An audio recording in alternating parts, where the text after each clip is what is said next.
a cumin. This is the Say It Can't Gamer, and you are live with the MMA-Holes! Mixed martial a-holes. MMA-Holes, MMA-Holes, MMA-Holes, MMA-Holes, MMA-Holes. You like to be a mixed martial a-hole. MMA-Holes, MMA-Holes, MMA-Holes, MMA-Holes, MMA-Holes. Boom, boom, boom, boom. No way. From the Queen Studios of New York, UFC 229 ceremonial weigh-in, live reaction, FOOK on Friday, the points game, the day before the fight. Let's react with the MMA.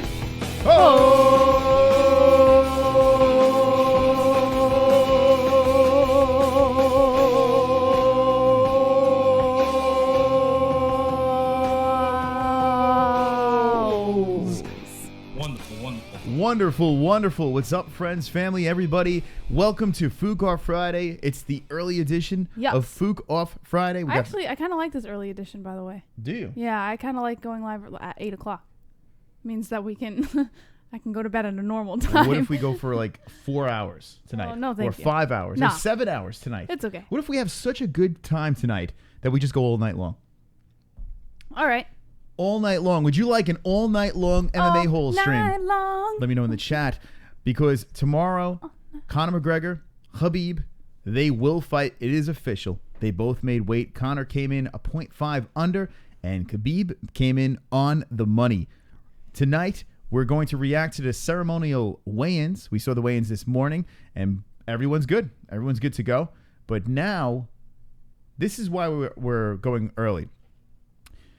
With you, our friends and family, we would like to react to the last time these two will stare each other in the eyes before they step in the cage. Yes. I'm excited. Is this going to be good, or is it going to be a letdown? What do you think? Oh, it's going to be, are you kidding? This is going to be great. I have a feeling. It's going to be amazing. Yeah? Oh, yeah. I'm so pumped. I feel that it may be a little bit of a letdown here. And we're going to put the volume up a little bit, but unfortunately we can't show this, so we're just going to do a pure reaction to it. And go to UFC.com, go to UFC, go to MMA Fighting, go to all those websites. You can see it live for yourself. You can watch along with us. Yeah. But I have a feeling they're going to keep these two far apart. I know they want that money shot, but even I don't Dana know. White at the presser yesterday, Dana White said himself that he could not wait for the weigh-in face-offs. He couldn't wait. Yeah, but now that they both made weight, everything's good to go. The fight is on, right? Could you imagine, like, something dumb happens? Like, could you imagine, like, one person says something crazy? You better knock on wood right now. Well, I think the UFC is going to take some extra precautions. I hope we see some fireworks. Everyone's healthy and we get to see the fights tomorrow. But I think you're right. I think the UFC will take some precautions because, I mean, look at the nature of this fight. Look how it started. Look where the beef was and everything. I mean, I could definitely see precautions, but this is what sells the fight. They're not gonna fuck this up. The fight is sold. Everyone and their mother. You know why I say the fight is sold? Because an MMA Fighting was live during the weigh-ins. They had like 96,000 people watching at one time, just the early morning weigh-ins. Yeah. People are interested. The fight is sold. They don't need to do anything more. The fucking dolly hand truck through the bus. Yeah. That whole thing, the whole lead up, the first press conference. No one needs the second press conference. It's sold. It's a done deal. Everyone and their mother wants to see this fight, including my mother. Will be here tomorrow. It's true. Hi, Mom. Yeah, so that's that. We have the proper 12 over here on the side. You want to hold on? Yes, that's right. We have 2 bottles. We each get our own. Of proper 12 we'll be cracking open tomorrow. We'll be drinking it with TygerLyfe. Now, I bring up TygerLyfe. That is our sponsor. Shout out to TygerLyfe Energy. Link in the description. Tonight's points game, we're going to do something a little bit different. We've been trying to change it up for the points game, right? So for tonight's points game, you say points to Mystic or points to JBH. The highest donator will win a signed full can of TygerLyfe Energy. So not only do you get this delicious drink inside your delicious mouth. But you'll get either Mystic, if Mystic wins the points game, or JBH's wonderful autograph on it. I mean, a keepsake for the ages. True. Right? So that's it. I know a lot of people, some people just don't have the money to spend on the TygerLyfe. It's fine. We're going to send you one. So the highest donate, well, they have to donate to get it. So True. They're buying it.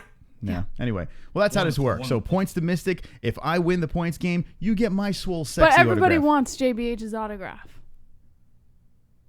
We'll find out tonight. What happens if we tie? Do we both put our autograph on it? There's no such thing as a tie in the points game. What? It'll go to sudden death, and if it stays tied, well, no one gets the autograph. No one gets the TygerLyfe. That's how this works, Jesse. There's always a winner. But this one I feel we could... Oh, stop being a bitch. Anyway, all right. So there is no... Where is the weigh-ins? I mean, what's going on here? Where's the unofficial weigh-ins?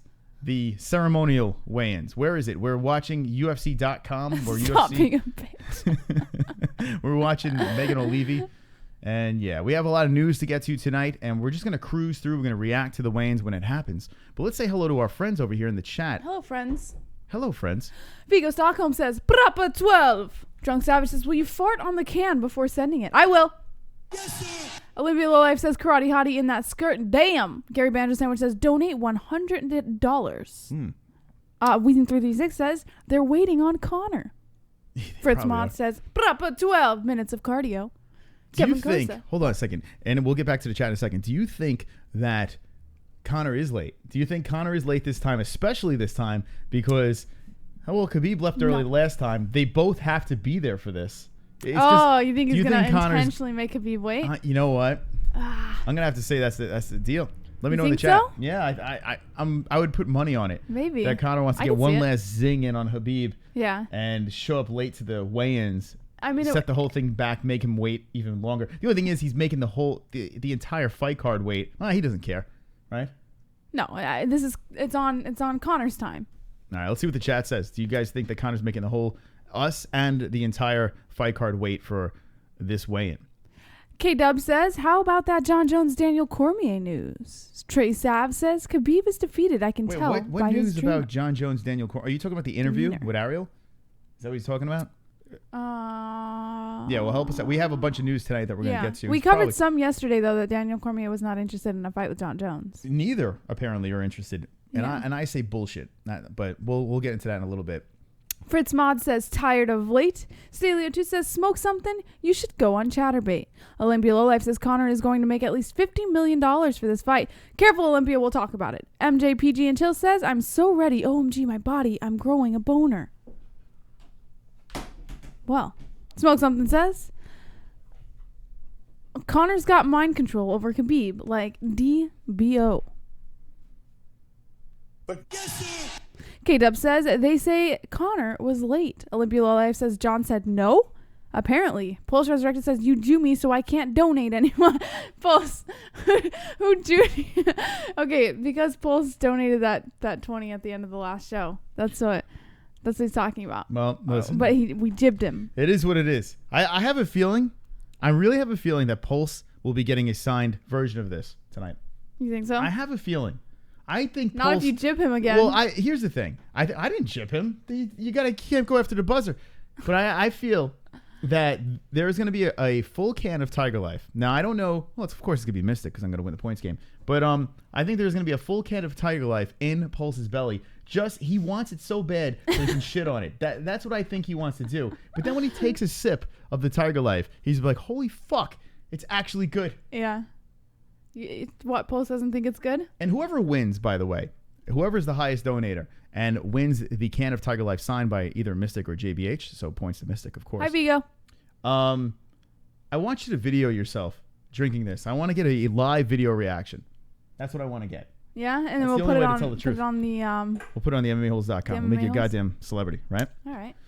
Grinding in the Shadows says, yo, Holes. What up, Grinding? Pulse Resurrected says, song request, I got a feeling, Black Eyed Peas. I got a feeling that song is for faggots. What is it? You guys you just rip on Pulse so much. No, I'm not. Wait, that wasn't. Yeah, that was Pulse. Oh, yeah, but. It's okay. Sonic Balance says it should be a signed model of Proper 12. A signed bottle of Proper 12. Listen, give me a proper donation. I'll give you a signed bottle of Proper 12. Well, if the money's right, you're getting the fucking thing. By the way, Vigo is correct. What? Saturday, we will hit 15K. We will hit 15,000 subscribers. Guaranteed. Lock it up. It will happen. Strap on, strap in. You will join us for this joyous occasion. We are 13,610 subscribers. I predicted in the beginning of the year. Actually, hold on a second. Let's pull it out. Let's pull it out, friends. Uh-oh. Uh-oh. Uh-oh. Look at his butt, guys. Do you see his butt? It's wonderful, wonderful. They were just staring at your butt. All right. And if you're just jumping in, the ceremonial weigh-ins didn't even happen yet. But I wrote in this paper in the beginning of the year, the friends, the holes, everyone in the chat was like, Chris, how many subscribers are you going to get before the year is up? And at the time, we really didn't have many. We were a couple of thousand, I think. Yeah. No, I think it was 7,000 when you wrote that. 7,000? Yeah. All right, so 7,000. Around. Somewhere around there. And I wrote on this little paper. I don't know if you can see it. This one, see? All right, there it is. Well, it's up top there. 15K, 15,000 subscribers. And we put it on the our wonderful, wonderful chalkboard. And if we hit 15K tomorrow, which I think we're going to do, I'm going to shoot my semen on Jesse's forehead. What the fuck? Live. Live? Yeah. We're going to turn this into a Chatterbait channel once we hit 15K? That's right. That's fucking Drop the ones in the chat if you'd be down for a Chatterbait channel when we hit 15K. a nice salty load. All right. Where is this fucking ceremonial weigh-ins? What's going on here? I don't have all night. I got things to do. That's the tits. That is the tits. That's tits. All right. So let's wait for this. Air Asia. This is sponsored by. And yeah. They're all pumped up in the chat. They all want the Chatterbait channel at 15K. Money talks. Ali versus Artem. 20 likes. 20 likes. I've got FOOK in 20 likes. 20 likes. Let's go FOOK on Friday. Happy Friday, friends. 20 likes. 20 likes. 20 likes. I've got fucking 20 likes. I hope the dislikes die of leprosy. Joe Rogan is on the stage right now. Hold on, let's get that. Pass that remote over this way. Ariani coming out. Ariani looking beautiful tonight. Celeste. Some Asian. What's up with all the Asians on stage? What's going on here? There's flight. Oh, it's Air Asia. They're That's the sponsor, I guess. There's stewardesses. Ooh, hello, stewardesses are out there. They must have a big sponsorship with Air Asia. What was that? There are attractive women over there, and I'm drilling on them. I mean, not as pretty as you, of course. You're just saying that. You can't butter up. Well, they're Now attractive that you just women. got I caught. have to explain what I see. All right, so Ryan Ryan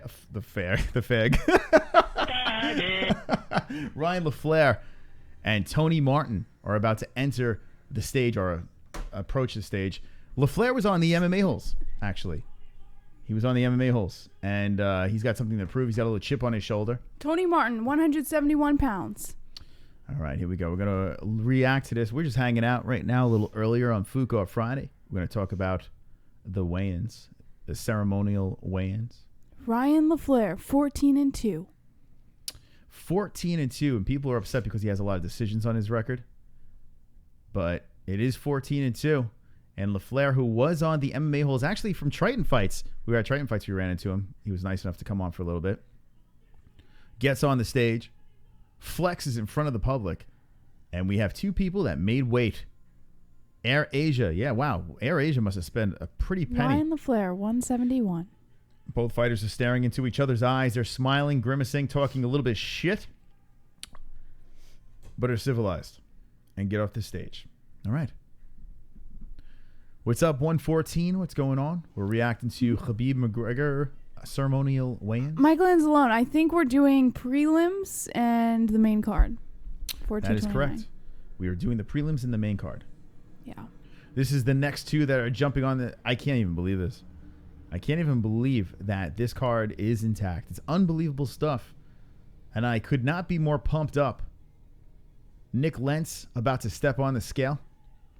Let's see. Now, other than McGregor and Khabib, what's going to be the fire stare down, Jesse? What do you say on this card? What would it be? There's got to be something else over here that's going to stand out. Lewis. And Really? Volkov. Derek Lewis? Really? That would be like the last person I would think. I mean, both of them don't really have much of a personality when it comes to face-offs. Lewis had a They're very- personality facing off against Ngannou. Yeah, but not really. They were just staring at each other. No. Yeah. No. Are you kidding? Derek Lewis shoved Ngannou. Did he show him? Yeah. Oh, shit. That's right. Good call. This is what happens when you're not drooling over Air Asia. Wow. Hello, 10 minutes later. Jesus Christ. Listen, I'm just going to jerk off to Air Asia. There's no big deal about that. The Asian one I'm going to jerk off to. He's been pushing my buttons all day, guys. What? It's ridiculous. All right, here we go. Here's the next way. What are you talking about? Points of Mystic. All right, with the next one over here, Kunitskaya versus Landsberg. Where did that come from? That was out of left field. That's okay. No, it's because you pushed my buttons again. So Air Asia, they only hire Asians? Is that what happens? do you see only Asians up there? Yeah, they're all Asian. No, they're not. All their eyes are slanted, Jesse. Oh my god. I see. I call it how I see it. And yeah, they're all Asian. Who is not? Where's the black one or the white one? I really don't care. Yeah. All right. Fight Pass fights. That's right. This is headlining the Fight Pass preliminaries, pre-prelims over here. Kunitskaya versus Landsberg. Rest in peace, Landsberg. I feel Kunitskaya is going to mutilate the Swede. That's what I'm saying. I'm going to jerk off to Kunitskaya. Kunitskaya looks better on stage than she does in his picture. I'll say that. Lena Landsberg looks like a female vampire from Buffy the Vampire Slayer. She gets on the scale. Everyone making weight. Good stuff over here. Go Prettier Girls, says Almond Brothers. I don't think this card's that bad, Jess. You know? I really don't think it's that bad. Other than, I mean, you take away the top two, which is a guaranteed, you still got some good fights in this card. All right, so we have 3 fights weighing in on the unofficial or the ceremonial scales. And now we are heading over to this fight over here. Holtzman versus Patrick. All right. UFC 229 is a go. Is a fucking go. So much racism in the show, Sestelio, too. All right. Jessie has left the building. She's flying on Air Asia. I don't like seeing women fighting, says Trey. It's not bad, women fights. I like women fights. Listen, I prefer the men, but I don't mind women. I mean, sometimes you're on a card, you're watching a card, and I'll tell you what. This fight over here is going to be good. Waterson Herrig is going to be a diesel fight over there. Holy shit, a backflip by Alan Patrick. He is fired up. Dana White clapping. Bruce Buffer clapping. You know it's a big event when you see Bruce Buffer on that stage at the ceremonial weigh-ins. I hope the Hungry reporter's there. You think she's there for this, Jesse? Yeah, you think so? Think she's hungry? She made some headlines. I think we were the first to start making fun of the Hungry reporter. And then everybody was watching us and decided to copy us as per usual. Yeah, then everyone else is like, the Hungry reporter. All races suck. Conor, 2 rounds, TKO, says Trey. I'm going to give you my exact prediction tomorrow night, okay? Tomorrow night. So far, I'm saying Conor by a decision.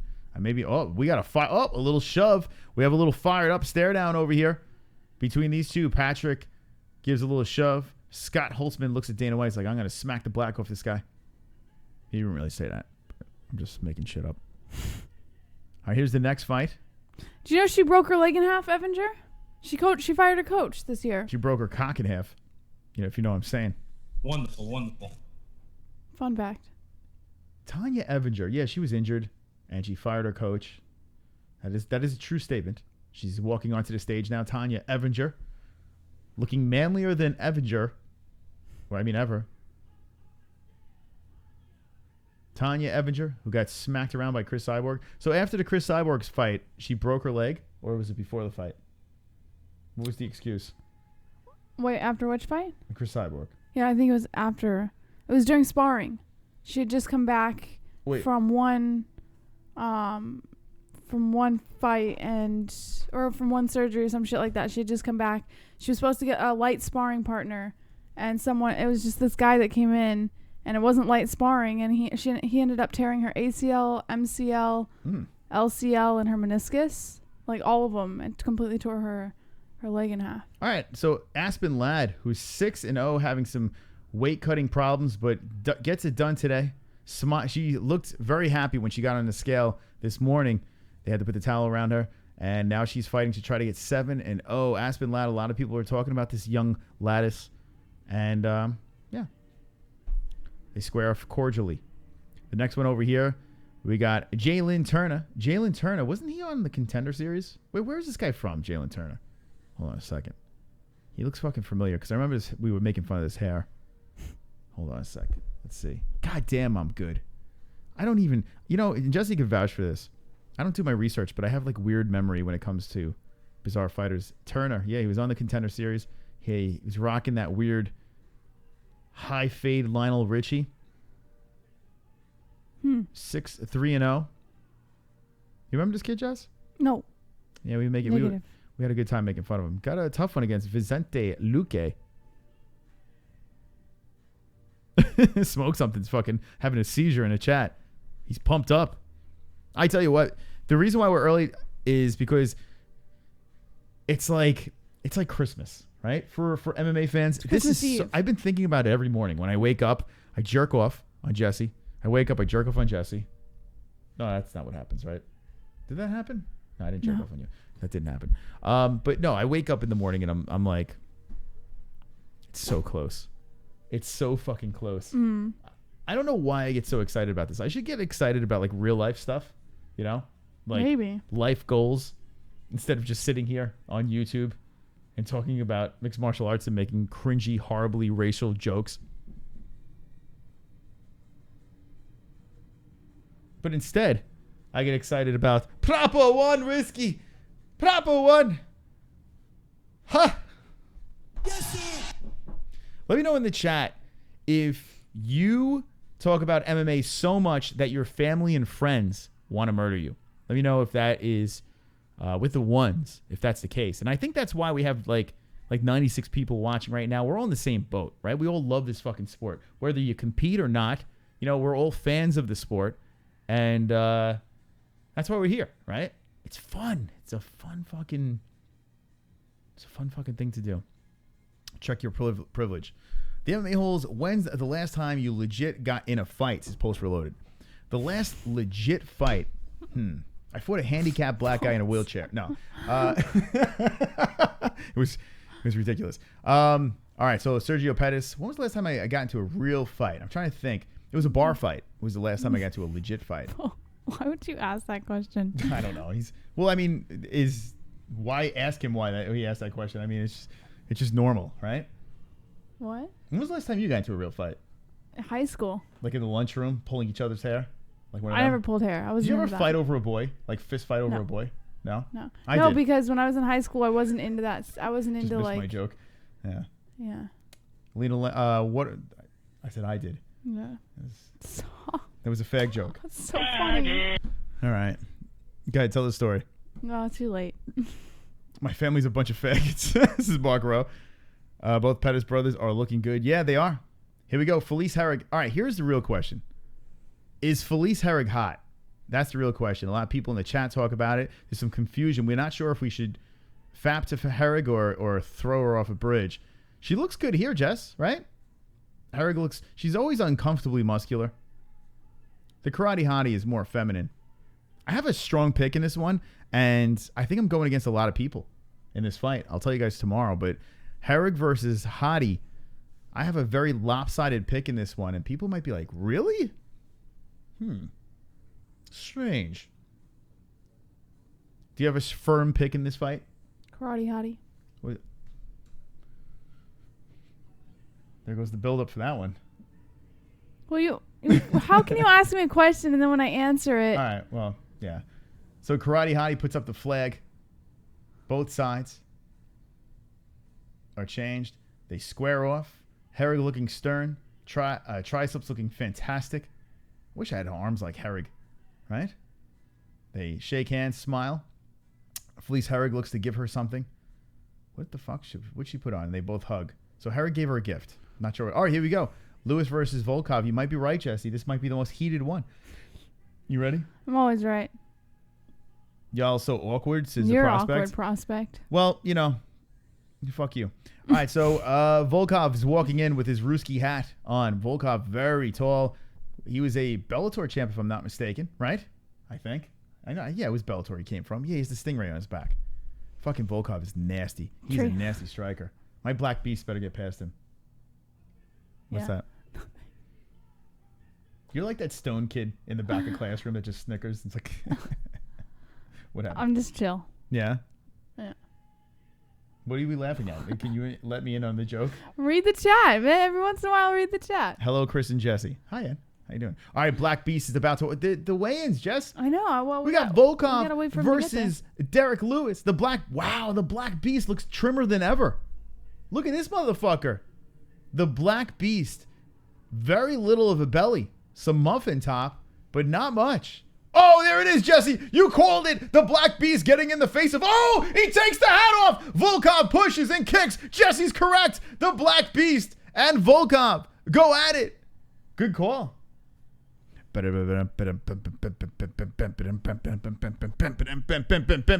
it right. 80s fist grab.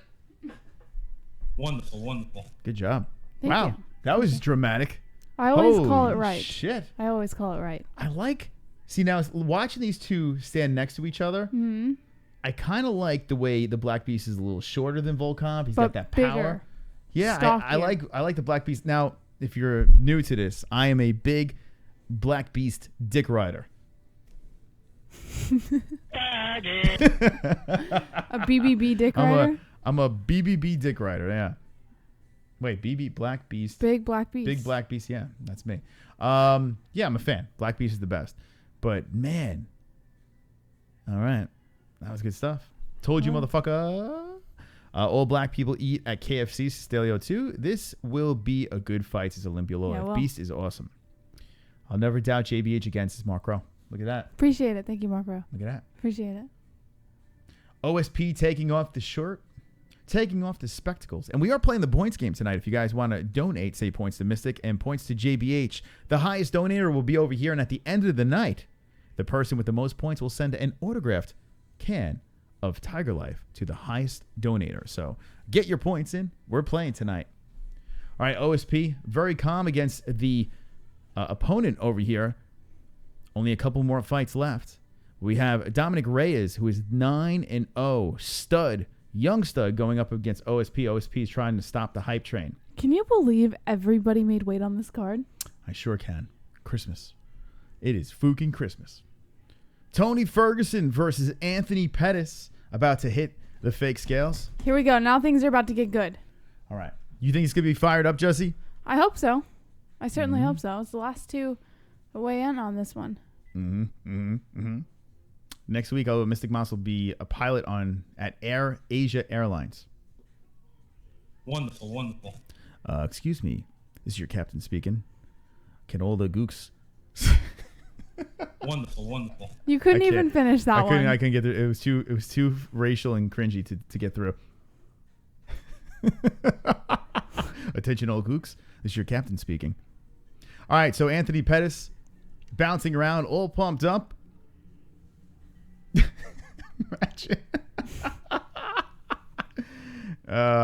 So stupid. This is a dumb show. All right, here we go. Tony Ferguson. That's great. He's dancing his way to... What is this little ball that Tony Ferguson... I've seen him carrying it a lot. He's got this ball. It's a stress ball. Is it really? Yeah. He's got a really weird head. It's like if Stewie had hair, right? Tony Ferguson? He's got a bizarre shaped head. It's his ears. What the fuck's up with Kukui's head? It's not his head, it's his ears. He looks like Look a at his fucking... ears. He looks like a Pez dispenser or some shit, right? It looks like if a Pez dispenser came to life. It's not his head. Look, his head's normal. Well, it's his ears. Yeah, you think it's his ears? Tony going to step on the scale with his shirt on, flexes, sunglasses, has headphones in. Let's go, Tony, says Ann H. Tony gives a woo, says Mark Rowe. All right, he's dancing. He's dribbling. He does the Karate Kid crane. Anthony Pettis staring him right in the eyes. All business. Nods. Tony Ferguson's dancing. Bruce Buffer's kind of tall, isn't he? He is. Huh. He is. Yeah, when I met him at UFC 196. I was like, wow, look at you, Bruce. You got some height on you. Okay, here we go. Here we go, fuck faces. Let's go, MMA-Holes. Get ready. It's Khabib. Khabib Nurmagomedov. Who comes in first, Jesse? Khabib, of course. No, it should be. Oh, wait. No, yeah, it should be Conor, right? It should be Conor. Because Khabib's the champ. But every time Conor has come in last. Well, not against Diaz. It's my time. Not against Diaz. The second time, Conor came in first. I think if they're going to Diaz go beat him. according to weigh-in rules, Khabib should come in last because he's champ. Yeah, he's supposed to come in last. Khabib better come in last. Yeah. But if Conor comes in last, well then, some tomfoolery over here with the UFC. If you know what I mean. What does tomfoolery even mean? Right? What the fuck does that even mean? Wonderful. Who came up with Conor tomfoolery? is the people's champ? You think they'll use that as a reason to... I'm so fucking excited! I'm so excited! I can't fucking contain myself! I cannot fucking contain myself. They are playing the promo videos. Khabib tackling his opponents. Conor McGregor looking like a superstar. Now they're showing Edson Barboza getting his face mutilated. Michael Johnson getting his face mutilated. Khabib doing work over and over again. A fantastic, undefeated Dagestani fighter. Khabib Nurmagomedov has his hands full. Or does he, Jesse? Maybe he doesn't. Bah, bah, bah. Maybe he's just going to run over Conor.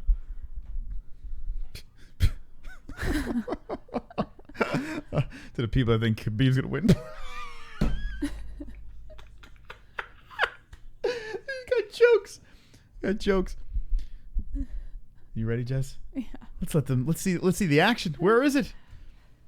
Now they're showing Conor, Ireland, getting ready. TygerLyfe Energy. Shout out to the motherfucking TygerLyfe right over there. Link in the description. My two favorite fighters going to war, says Olympia Lowlife. Yeah, boy. This is good shit. It does not get any better than this. If you have any friends that are not into the UFC, what you need to do is tell them, put everything aside tomorrow. Get together and watch this event. Watch this event from top to bottom. It is going to be fantastic. It really will. It's going to be so good. How good will it be? It's so good that my pubic hairs are growing as we speak. What? You should say your penis is growing. Now my penis is getting smaller. Well, then it can't be that exciting if your penis is getting smaller. My penis is always hard. Always hard. Well, It's always a proper 12.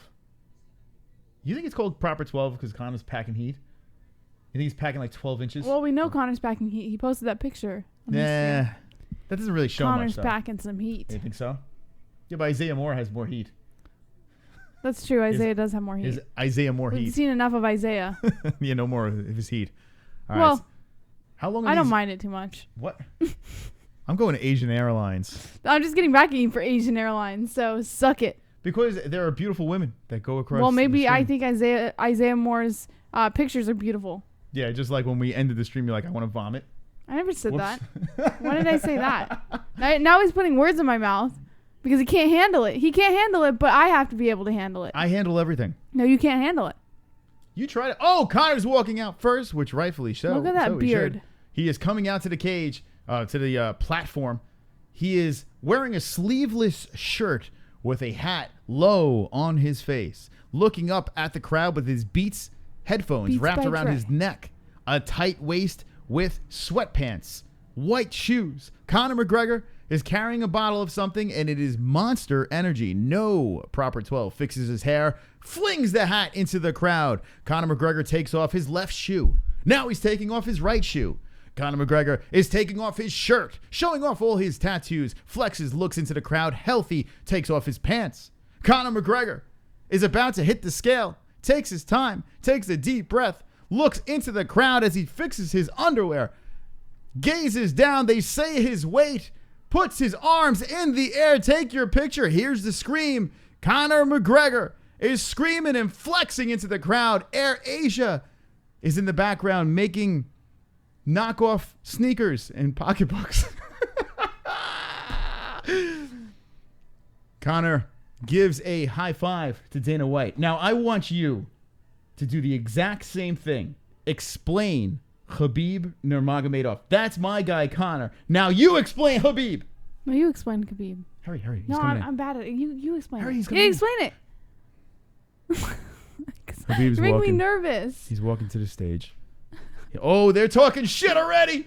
Habib steps on the scale. He's got his big poofball hat, the Q-tip hat, looks up at Allah and says, I do this for you, Allah. All right, does he shit on Bus? Conor, they're having to hold Conor back. Conor's talking. He's like, let's go. Khabib has his left hand out. Conor's getting a little bit closer. Habib's looking in his eyes. Conor's screaming at him. Dana White's like, shut up, Conor. Habib is just staring. Oh, Habib gets slapped by Conor. Conor slaps his head. Wow, look at the security on Conor this throws one. a kick. Holy shit. Conor ruthlessly tries to go after Habib.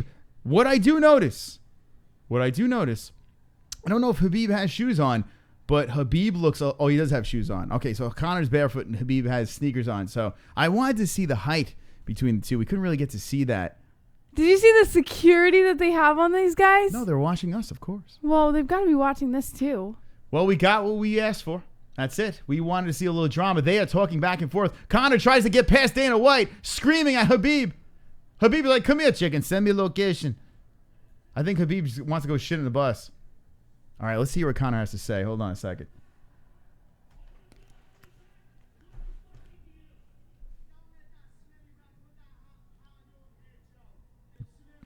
Don't let that smelly hat put that...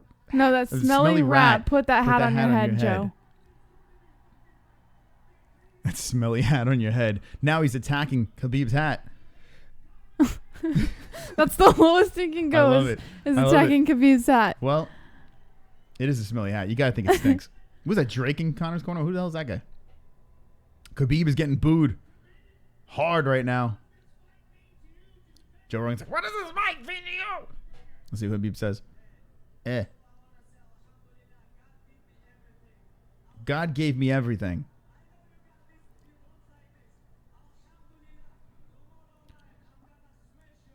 So tomorrow night, I'm going to smash your opponent.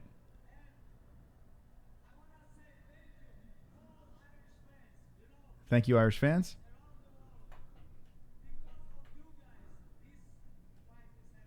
Because of you guys, this fight is happening. Thank you. And then he's talking some more terrorist stuff, and now he's about to get off the stage. He's talking some more terrorists. Listen, I like Khabib. I think he's a nice guy. I really do. He seems like a nice guy. But all that terrorist talk it's rubbing me the wrong way. It's rubbing me the wrong way, Jesse. I can't do it. What's going on with this Allah shit? What's going on? Can you explain this? I kind of want to just fly a plane into a Everybody is building. entitled to their own beliefs and opinions. I feel like he just brainwashed me to just fucking put a He's not suicide brainwashing. vest. He's entitled to his own beliefs. I should have a suicide vest on right now. Stop it. Okay. That's hitting a hole. This is hitting a level we shouldn't cross. All right. It's all jokes. All right. So Khabib, Conor, we saw some fireworks. That's what we wanted to see tonight. Jesse, are you satisfied? 100%. I wish I would have seen one of them pop the other, but it's all right. What is that Drake on stage? If you come out with Drake, you might as well come out with Bieber. Says Pulse Reloaded. Who came out with Drake? How is Drake anywhere like Bieber? Bieber was a fucking 12-year-old internet star. Have you heard Drake?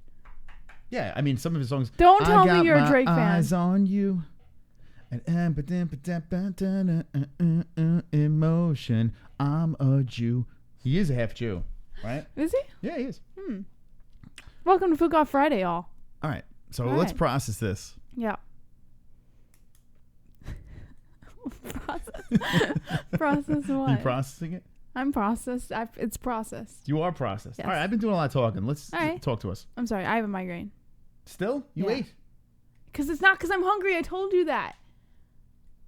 It's from something else. I think I have a tumor. This is not normal A tumor? for me to have a migraine for this long. Yeah. And I got dizzy when I stood up. I have a tumor. Maybe you're just nervous about the fight. Right? Maybe it's You're so nervous. pure excitement of UFC 229 that's causing this. When you take your L tomorrow and Khabib loses, are you Yeah. going to cry like you did with Till? What's going to happen here? You weren't supposed to tell everyone I cried. All right, chat. What's going on, friends? We just watched the Conor versus Khabib ceremonial weigh-ins. All right. Let me process this whole thing. We saw it this morning We watched them get on the scale for the official stuff. You know, they were all hungry. Now they're rehydrated, ready to go. Conor was over the top. He's throwing kicks and punches. He's trying to get under Khabib's skin. Cardio could be a problem here for Conor. I mean, I know he's trying to get under Khabib's skin, but I do believe that there is something there with Conor that he's going to try to blow his load in the first couple of rounds and knock this motherfucker out. And that is... Do you think Conor's going to do that? Yes. And that could possibly be the dumbest thing Conor could do in this fight, right? So what my hopes are, right, is that Conor's doing this all for show, which that's what my heart says. Right. Right? And he's planning for a 5-round war, which I believe it's going to be. It's going to go back and forth. Conor's going to win the majority of the rounds, but he will lose 2 rounds. Okay. And he will lose them bad, in my opinion. That's what I'm seeing here. I think that Conor's going to have his downfall. This fight is not going to be a layup for Conor McGregor, and there's going to be a couple of rounds where he's going to catch some L's, right? But if he comes out like he's coming out here, he's going to be out of breath within the first 3 minutes. Right. And that's it. It's a wrap. Khabib is going to mutilate him, right? So this is where my worries lie in this fight. What the fuck, Conor, are we going to see, Jesse? Ring rusty Conor. Oh, fuck ring rust. We got a little CBD up here. CBD. Let's dance. FOOK on Friday. CBD. CBD. CBD. CBD. Let's go. CBD. Let's go.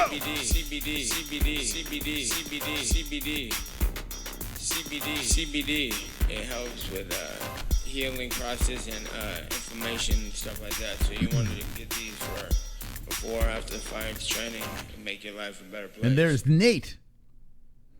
Conor time tomorrow, beaches. Oh, shit. Grinding in the shadows. Now, remember, friends, thank you so much for the donation. And he's saying Conor time. What are you smoking? Any donation that comes in, make sure you say who do you want, Conor or Khabib. But we are playing the points game. Say points to Mystic or points to JBH. The winner of the points game by the end of the night will send out an autographed TygerLyfe Energy to the highest donator over there. So right now, Grinding in the Shadows is the highest donator at 420, right? Yes. So I'm going to change that over here. Let's see. Donator. Conor will go to sleep from 2 rounds, says King Sword. I think you're dead on. The silent assassin Conor will fight a smart fight, says Rick Meeks. Smoke Something says Khabib is going to shit on himself in that octagon. You think? Kevin Costa says I'm putting 1,000 on Khabib, 100 on a 3rd round submission. Well, Kevin Costa, you might just win a shit ton of money. What do we say? Vigo's like highest donator right now. Grinding in the Shadows. If it stays like this, whoever wins the points game, well, we will send an autographed TygerLyfe Energy to the highest donator, Grinding in the Shadows. So there we go. Clock says Conor against a bigger man that has the cardio of a camel, never been knocked down, the ground game of a mole. All right, so well, Ali Aquinta caught his chin once. In Khabib's chin. Khabib's been rocked. It's not like he hasn't been rocked. He has been rocked. Yeah. The thing that worries me about Khabib is, one, he's never been cut. I've never seen blood out of his face. I've never seen that. I've also never seen him lose a round. So it's for us crazies to pick Conor McGregor, we have to be crazy. Well, for this crazy to pick Conor, I'm not picking Conor. Well, Conor all day. But for us to do that, we have to be a little insane. But Conor is not your typical athlete. Conor's track record speaks for itself. His one loss was off of a fight that should have never even happened. A put-together last-minute 170 fight. This is not that. This is very far from that. This is a full camp for both guys. This is an elite athlete in Khabib, but Khabib's striking is so horrific. My fucking nephew can throw punches better than Khabib. Come on, have you seen him throw a punch? Well, which one? Khabib. He can't fucking throw a punch. That's okay, but how do we know that? I can't throw, but I can this throw is better. Like saying, oh, Conor hasn't worked on his ground game during training camp. For all we know, they've both been working on what they need to work. Conor with his ground game and Khabib with his striking, and they're going to completely surprise us and throw us off guard during the fight. You know, it's not impossible to think that they have what it takes. In both, in all areas of whatever they need against their opponent, they have what it takes. I'm not saying it's going to happen. I'm not saying it's 100% that Khabib's just going to come in there with better striking, but it is possible. We don't know what they have been working on during camp, We don't know what they're going Whoa, so what's your point? to bring. We don't know what they're going to bring to the octagon. We can't just say, "Oh, Khabib striking is shit. Conor's submission is shit." We can't do that. Hold on a second. You're telling me one training camp's going to fix Khabib striking? No, I'm not saying that. But I'm saying we don't know. We don't know how much they've been working or how long they've been working on this. No, we don't know. Yes, we do. We Khabib has been working on his stand-up like a motherfucker. You don't think? What is he training his ground game? He already does that. My man is standing on his feet. Khabib has a lot of surprises that he's not brought into the octagon. There's been articles on it. The only way Khabib's going to win this fight is if he's strapped on with a suicide vest. That's the only way he's winning this fight. That's the only way. I cannot wait until you eat your words. I cannot wait to see the look on your face when Khabib takes this win. I can't fucking wait. Well, you better tune in tomorrow night because you're going to see me victoriously celebrating with my TygerLyfe Energy and my proper 12 Irish whiskey over here because I will be celebrating. I'll be popping bottles like a goddamn celebrity over here, right, Connor? Yes, so tune in tomorrow night. What does the chat have to say over here? Shut up, Edmund. Oh, we got 20 likes. Whoa. I've got fucking 20 likes. Go. I've got fucking 20 likes. Yeah.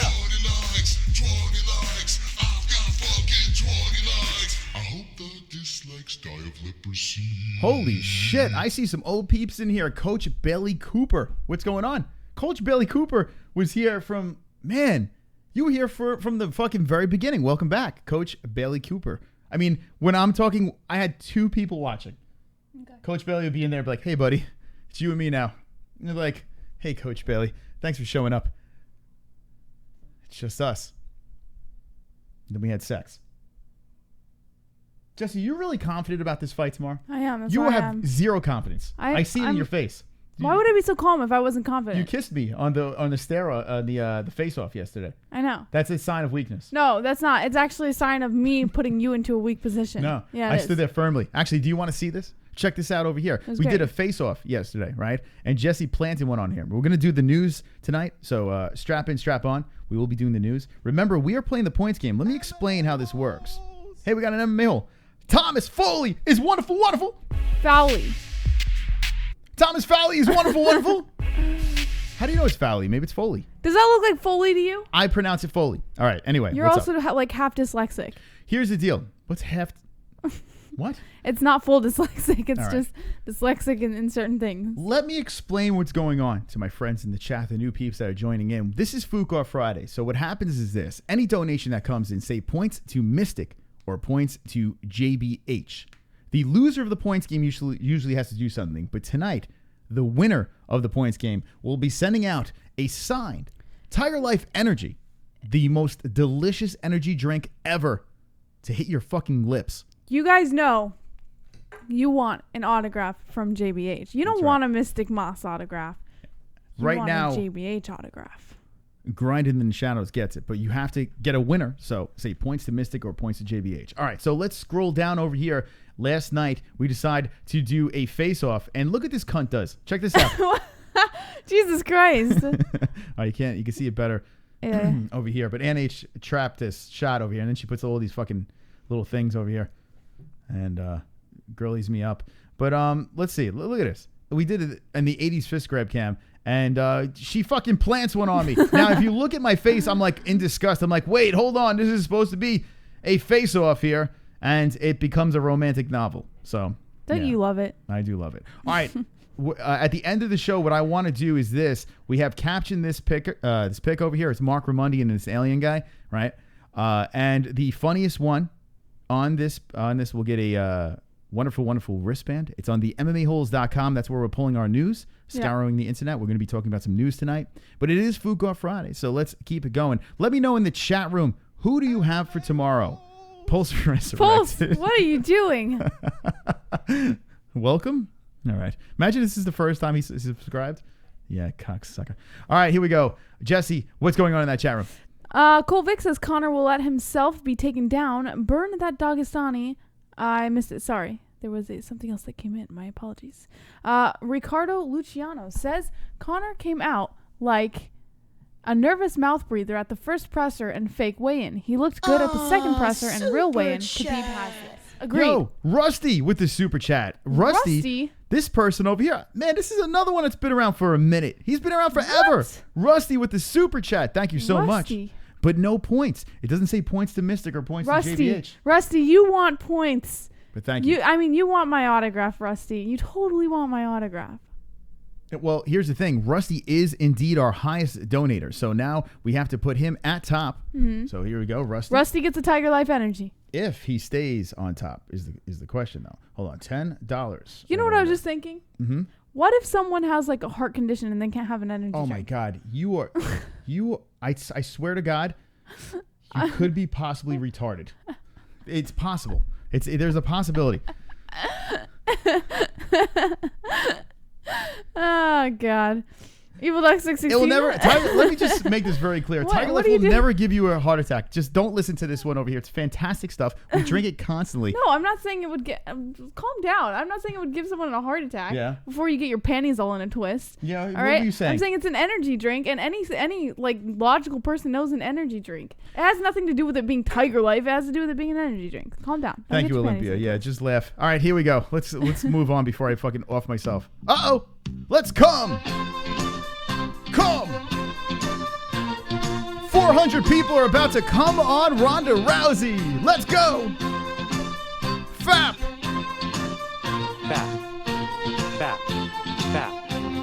Marky Wahoo. Come on, Ronda. Come on, Ronda. Everybody, come on, Ronda. Come on, Ronda. Come on, Ronda. This is serious. Marky Wahoo. Historic matchup coming. Khabib has to change it up for this one. Conor is a master counter striker with precision timing. Khabib seeks and destroys. Bad matchup for Khabib. Khabib gets bloodied and stopped. Third road. Points most. Uh-oh, points to most. Love letter was fantastic. All right, here we go. The love letter is on its way to Marky Wahoo. And ladies and gentlemen. Wait. Hold on. It's a fucking dance party. It's a fucking dance party, Jesse. Someone in the chat wants to donate. Hold on. 12 points to Mystic. Let's dance. Hey. All right. What were we saying, Jesse? Dino, if you would like to donate, the Streamlabs link down in the description below, or you can use the super chat button, which is a little $ on your chat room. All right. So Marky is the highest donator over here. So we put Marky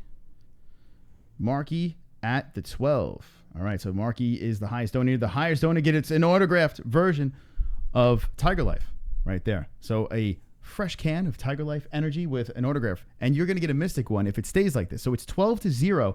Other people donated but didn't say points to who. So here, this is very important.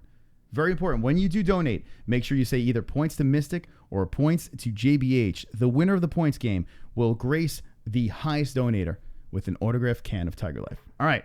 So Marky Wahoo's on top, Jesse. Cool. This could be 2 weeks in a row where Marky Wahoo is the highest donator. Could you believe this? Now, the love letter was sent out, Jesse. How was it sending that love letter? It felt great sending a love letter to another man. Can you give a taste of that love letter? No. That's personal between me and Marky. What? Yeah. That's ridiculous. No. Wipe your ass with it, please, says Marky Wahoo. All right, cool. So there we go. That's how that goes over there. Jesse, we have to get to some news, so let's do this. We just watched the ceremonial weigh-ins of Conor and Khabib. It's happening tomorrow night, but we're going to do something, and it's the news. But before we do the news, we have something to celebrate. 20 likes. 20 likes, 20 likes. I've got fucking 20 likes. 20 likes, 20 likes. I've got fucking 20 likes. 20 likes, 20 likes. I've got fucking 20 likes. I hope the dislikes die of leprosy. I'm fucking pumped up. Tonight it is FOOK off Friday. It's the end of the week, and the MMA-Holes are all together. We're all fired up. Whether you like Conor, whether you like Khabib, whether you hate Conor, whether you hate Khabib, it doesn't matter. You're pumped up for UFC 229, but it's time for something romantic. Everybody strap on and strap in.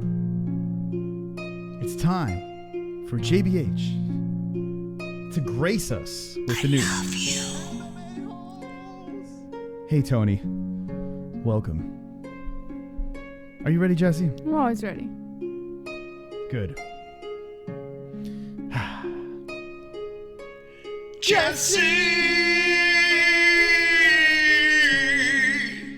Read us the news.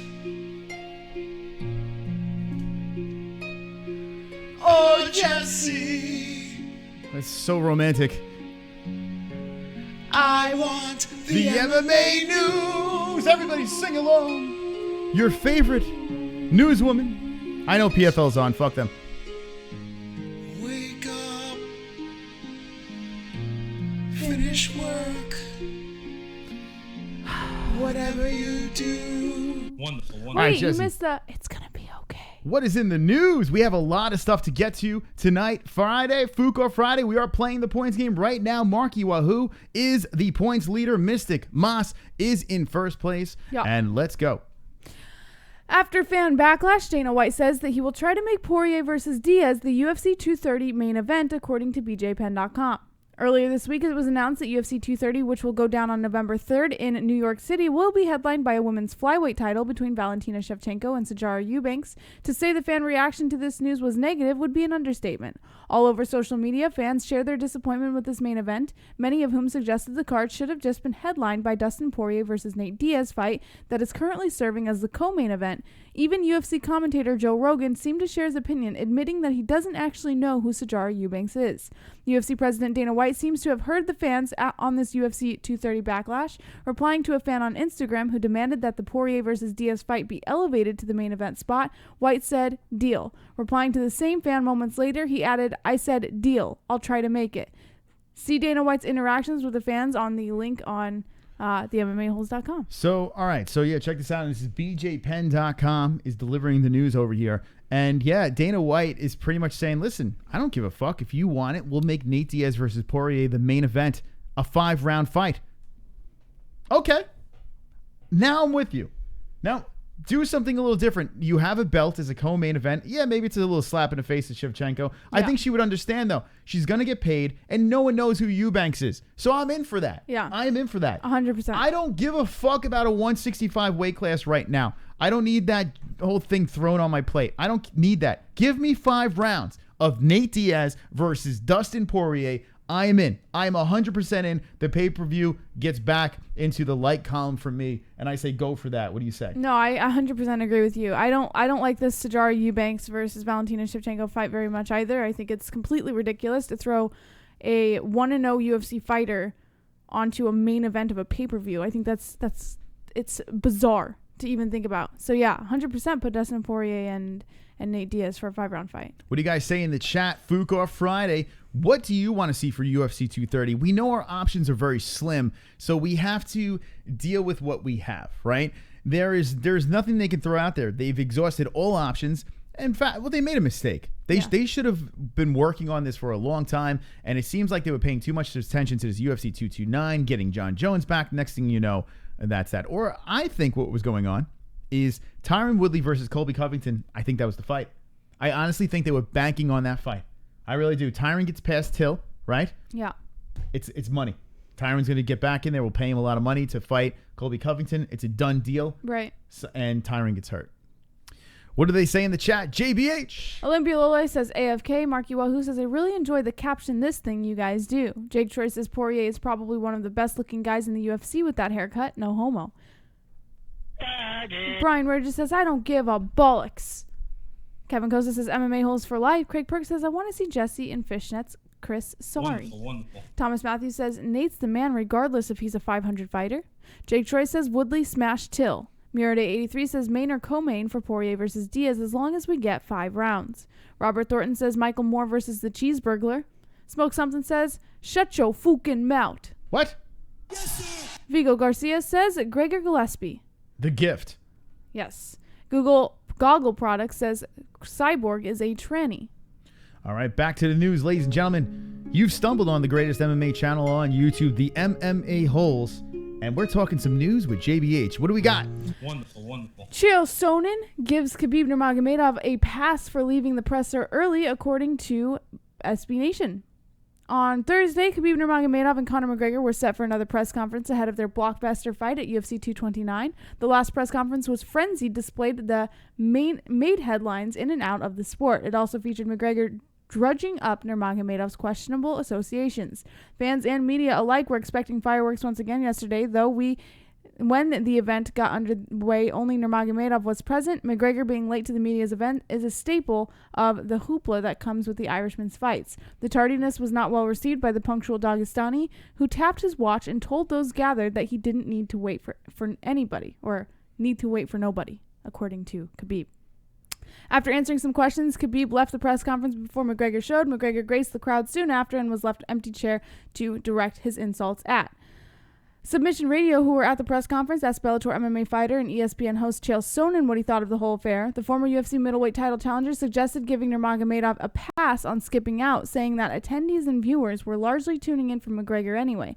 His full comments were in the video and transcription of SB Nation. All right, so what do you guys think about that? Chael Sonnen, always dabbling in the mix over here, and he's intertwined with this whole circus. What else we have in the news? According to Fansided.com, Nate Diaz says Khabib Nurmagomedov is scared for his life. What? Yes, Nate Diaz sounds off Khabib Nurmagomedov in the upcoming UFC 229 main event fight. Interesting. Now Nate Diaz chiming in. Remember, Conor said nice things about him at the press conference over here, so let's see what Nate says. This fight has the whole MMA world buzzing with anticipation and interest. One man who is not interested in is Nate Diaz. Diaz, of course, has a history with McGregor, having fought him twice, but it was his thoughts on Nurmagomedov that he expressed in true Diaz fashion. He said, quote, "That boy ain't fought nobody." He said this with TMZ Sports, following it up with, "He went and grabbed on and held on for his life on everybody. He fights like a scared little bitch. I don't want to fight no boring-ass fighters. I already slapped him out on the streets, and that motherfucker didn't do shit." Diaz has a fight of his own leading up on November 3rd against Poirier at UFC 230, as previously discussed. That fight could possibly be for the number one contender spot. If both McGregor and Diaz should be victorious in their fights, we could see a third fight between the two. Earlier this week, McGregor agreed to give Diaz a rematch if that was what he wanted, but it seems that Diaz may not be interested. Yeah, and that's according to Fansided over there. Check out on the MMAHoles.com. We have links to all these websites. There is something, hold on, I'm going to give a pop to a friend over here. Inside, where is he? On Instagram. Is it like Inside the Cage or some shit? Oh, I forgot his fucking name. I suck ass. Hold on a second. Let's go over here. He actually posted something. Hey, Thomas Painter. Where you been, Thomas Painter? What's going on? Let's see. Where is he at? I want to give this guy a pop because he talks about the Nate Diaz situation. Over here has a little quote from him. Oh, Against the Cage. Go follow against.the.cage. It's got some cool stuff over here if you need some like latest and greatest news with mixed martial arts. Got a little nice little thing going on over here on Instagram. Against.the.cage. All right, so here we go. He says, "I think that Conor has a way better fight style. Khabib's scared for his life, so I don't know how good he's going to do with that. I'm not pulling for nobody. Double knockout as far as I am concerned." So he's not pulling for nobody. That means he's pulling for someone then, right? Yeah. All right, Nate, with his brilliant words. But yeah, so, you know, he wants that third fight in the worst way. Honestly, I think no matter what happens here, right? I think if Conor loses, the only way Nate doesn't get it, well, Conor says he's guaranteed to get that rematch no matter what, right? The rubber match, Conor said. If Nate gets mutilated by Poirier, it knocks it down. If Conor loses to Khabib, it's still in play, in my opinion. I think it's still in play, that fight. But if Nate loses to Poirier bad, which I don't see happening, but if it does happen and gets knocked the fuck out, is that fight still available? Do you think Conor is going to be there? I think that's a tough call. Yeah. I don't know. I think that's sort of a wait and see situation. I don't think that we could call any shots on that just yet. I think there's still so much going on when it comes to making fights happen that there's no way we could just make an assumption on what could happen, you know? Let me know in the chat what you guys think. Do you think that Nate Diaz, if he were to lose to Poirier, which I'm rooting for Nate. I hope Nate gets past Poirier. I really do. I like Poirier and everything like that, but I like the circus of Nate Diaz, so I hope he gets past him. But if he loses to Poirier, is there any chance that Nate is going to be able to fight Conor? Yes or no?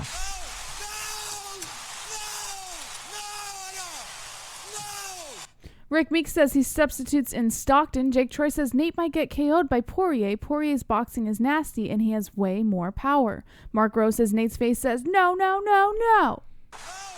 Brian Roger says Nate Diaz is a scientist. Mirrorday83 says winner of Ferguson versus Pettis is ahead of in line unless McGregor loses. Allah says he'd slap the kids. Vito Garcia says if Conor wins and Nate loses, they'll probably agree to do it at 170 again. They had mentioned 155, but nah. Drunk Savage says if Nate loses, he's going to disappear for another few years. Scam Gambit says Nate might be right there. Joshua Smash says Conor versus Diaz 3. Jake Troy says Poirier deserves a title shot if he beats Diaz. Rick Meek says sit your ass down. Flat Earth Egan says Nate should be a speech therapist. Wonderful. He should. He's not pulling for nobody, right? What a fucking brilliant line from Nate Diaz. What else do we have in the news? We are playing the points game, friends. Right now it's 12-0.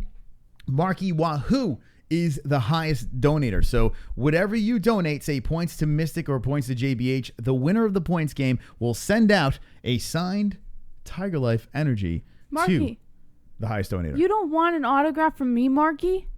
What? Nah. What? Nope. What, Marky? I spent time to write you a love letter, and you don't want an autograph from me? You gave points to Moss? You would rather his autograph? It's true. It's very true. I thought we had something, Marky. I'm going to go to Tapology for... we should have PFL on the TV over here. We should have that. Hold on. You know, I'm going to throw a PFL. I'm going to put it on the background. The reason why we're not covering PFL tonight, usually we do cover PFL, it's UFC 229. Like... It is Christmas Eve, guys. Yeah, I mean, I'm going to have it on the background over here. Get with it. Let me know in the chat if you were watching PFL, but I'll put it on the background. It's a bad week for PFL. No one gives a fuck. I'll put it on just so we get some fights in the background and see what's up. But the Spartan, Alex the Spartan Nichols is fighting. He's fighting tonight. So let's see how he does. If he fought already, I don't know. Let's see what else we have in the news. JPH delivering it hot tonight. Karate Hottie. Michelle Watterson, fine with Conor McGregor's antics as long as they don't affect other people, according to MMA Fighting. Beverly Hills, Michelle Watterson was pretty vocal in the aftermath of the infamous Conor McGregor bus attack back in April. She expressed issues that if McGregor was not punished enough, more fighters could begin acting the way he did. Thank you, Jake Troy.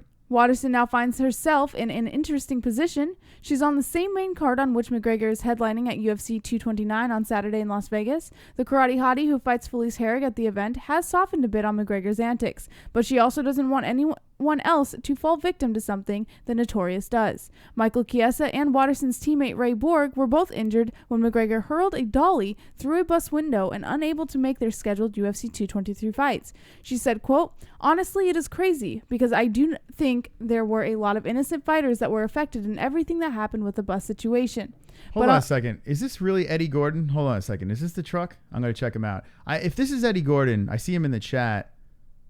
It is Eddie. Yo, Eddie, I reached out to you on Twitter months ago and you blew me off. Is this fucking Eddie Gordon? If this is really Eddie Gordon, hit me up at the MMA-Holes on Twitter. We'll get you on. Long Island's own Eddie Gordon over here in the chat. Good shit. All right, sorry, Jesse. I didn't mean to cut you off, but No worries. I saw a former tough winner over there in the chat. All right. Karate Hottie said, quote, honestly, it is crazy because I do think there were a lot of innocent fighters that were affected in everything that happened with the bus situation. But on the same token, there's so many people intrigued and tuning in to see what Conor does because that is just what Conor does. Even at the recent press conference, I couldn't help but be captured by Conor and how well he was able to entertain me. It was highly entertaining. That's what he does for the UFC. That's what he does for his own brand. He's just very good at doing so. I just hope in the future he doesn't make it a point to affect other people. There you go. Yeah, Conor really shit the bed. He really did with that, but no one gives a fuck, right? I mean, look at the fight that's happening right now. Somehow Conor dodged a gazillion bullets, and now we have a super mega fight this weekend. He does have to face this whole Michael Chiesa thing, right? Chuck Gordon says, DM, I'm in. My bad. I get a ton of DMs. I'm sure you do. I'm just busting your chops. But yeah, we'll slide in there. Eddie the Truck Gordon. Look at that. Check that out over there. I don't know if you train with Al Quinta. We ran into him at Triton Fights recently. And we had Aljamain Sterling. I think you do train with them. I'm not sure if you train with Sarah and those guys. But yeah, Eddie Truck Gordon. Hit me with the ones in the chat if you want the truck on the MMA-Holes. All right, so what do you think about this Karate Hottie? I mean, she makes sense. She makes a fair point. I think Conor McGregor can be a very entertaining fighter. I think his antics are are cool and they're great to watch so long as they don't affect other people. What he had going on with Khabib was between him and Khabib. It should not have caused a conflict between other fighters in their fights that night. I don't think that was right. I don't think it was fair. It hindered on their ability and it jeopardized their chances of, maybe getting another win on their record or this or that. People got injured. So I agree. I think Conor McGregor is very entertaining to watch, but he has to be careful not to bring in other innocent bystanders, with those situations. All right. Chime in the chat. Let me know what you think. I'm currently on NBC Sports. I'm going to PFL right now. PFL. Where are you at? PFL? We're going to react to that a little bit. I'll have it on the background as we continue the news. If you live under a rock, tomorrow night is the biggest night of the year. Yeah. Right? It doesn't start till 10, by the way. What's that? PFL. Does it start till 10? Yeah. All right. Well, the prelims are probably on. Gonna wrap one on one shoulder. Yo, we got Vlad coming in. The other on the other shoulder. With the donation. You're gonna need a fucking army to come take them belts off me. It would be nice to set up the trilogy if both Conor and Nate win, but sadly I think Poirier just hit his prime. He's never looked better. Conor would break him mentally before the fight just like last time. Agreed. Nate's too dumb to break mentally. PTSJBH. How dare you, Vlad, give points to Jesse. All right, points to Jesse over there. There we go. Vlad is back. Vlad is back. Jesse, this is what I think you should do right now for Vlad. It's 12-2 in the points game. Marky Wahoo is the high donator. He's going to get a signed TygerLyfe Energy can. TygerLyfe Energy, link in the description. The best energy drink on the market, but you never know. Jesse, look at Vlad in the eyes. And give him your best JBH flex. Oh, hey. Uh-oh, look out. Whoa, showing the pythons. Whoa. Hold on, let me take my dick out. All right. Okay, hold on a second. Fap. Oh, yes. Fap. Wonderful. All right, thank you, Vlad, for the donation. And if you want to get that too, say points to JBH. Right now it's 12-2. I'm winning, but not for long. I have a bad feeling about this tonight. Thank you to the donations. We are on iTunes and Podbean. So if you do like podcasts and you want to listen to audio versions of this show, just check us out for free, iTunes and Podbean. You can follow us over there. And it's all freebies. What else we have in the news? Conor McGregor expects to close in around the $50 million mark for UFC 229 pay-per-view, according to Bloody Elbow. All right, Bloody Elbow in the house. Yes, UFC President Dana White has massive expectations for the upcoming UFC 229 card, expectations that are headed toward 3 million pay-per-view buys to be exact. He said, quote, "The gate is going to be $17 million. There are going to be celebrities like you've never seen. I knew this was going to be massive, but it's even blowing me away what this is doing." Of course, the company's biggest star and one of the UFC 229's headliners, Conor McGregor, is expecting to cash in big from these projected numbers. He said, quote, "We're estimating around 3 to 3.5 million pay-per-view buys. I'd say I'll close in around $50 million mark." This was Conor McGregor.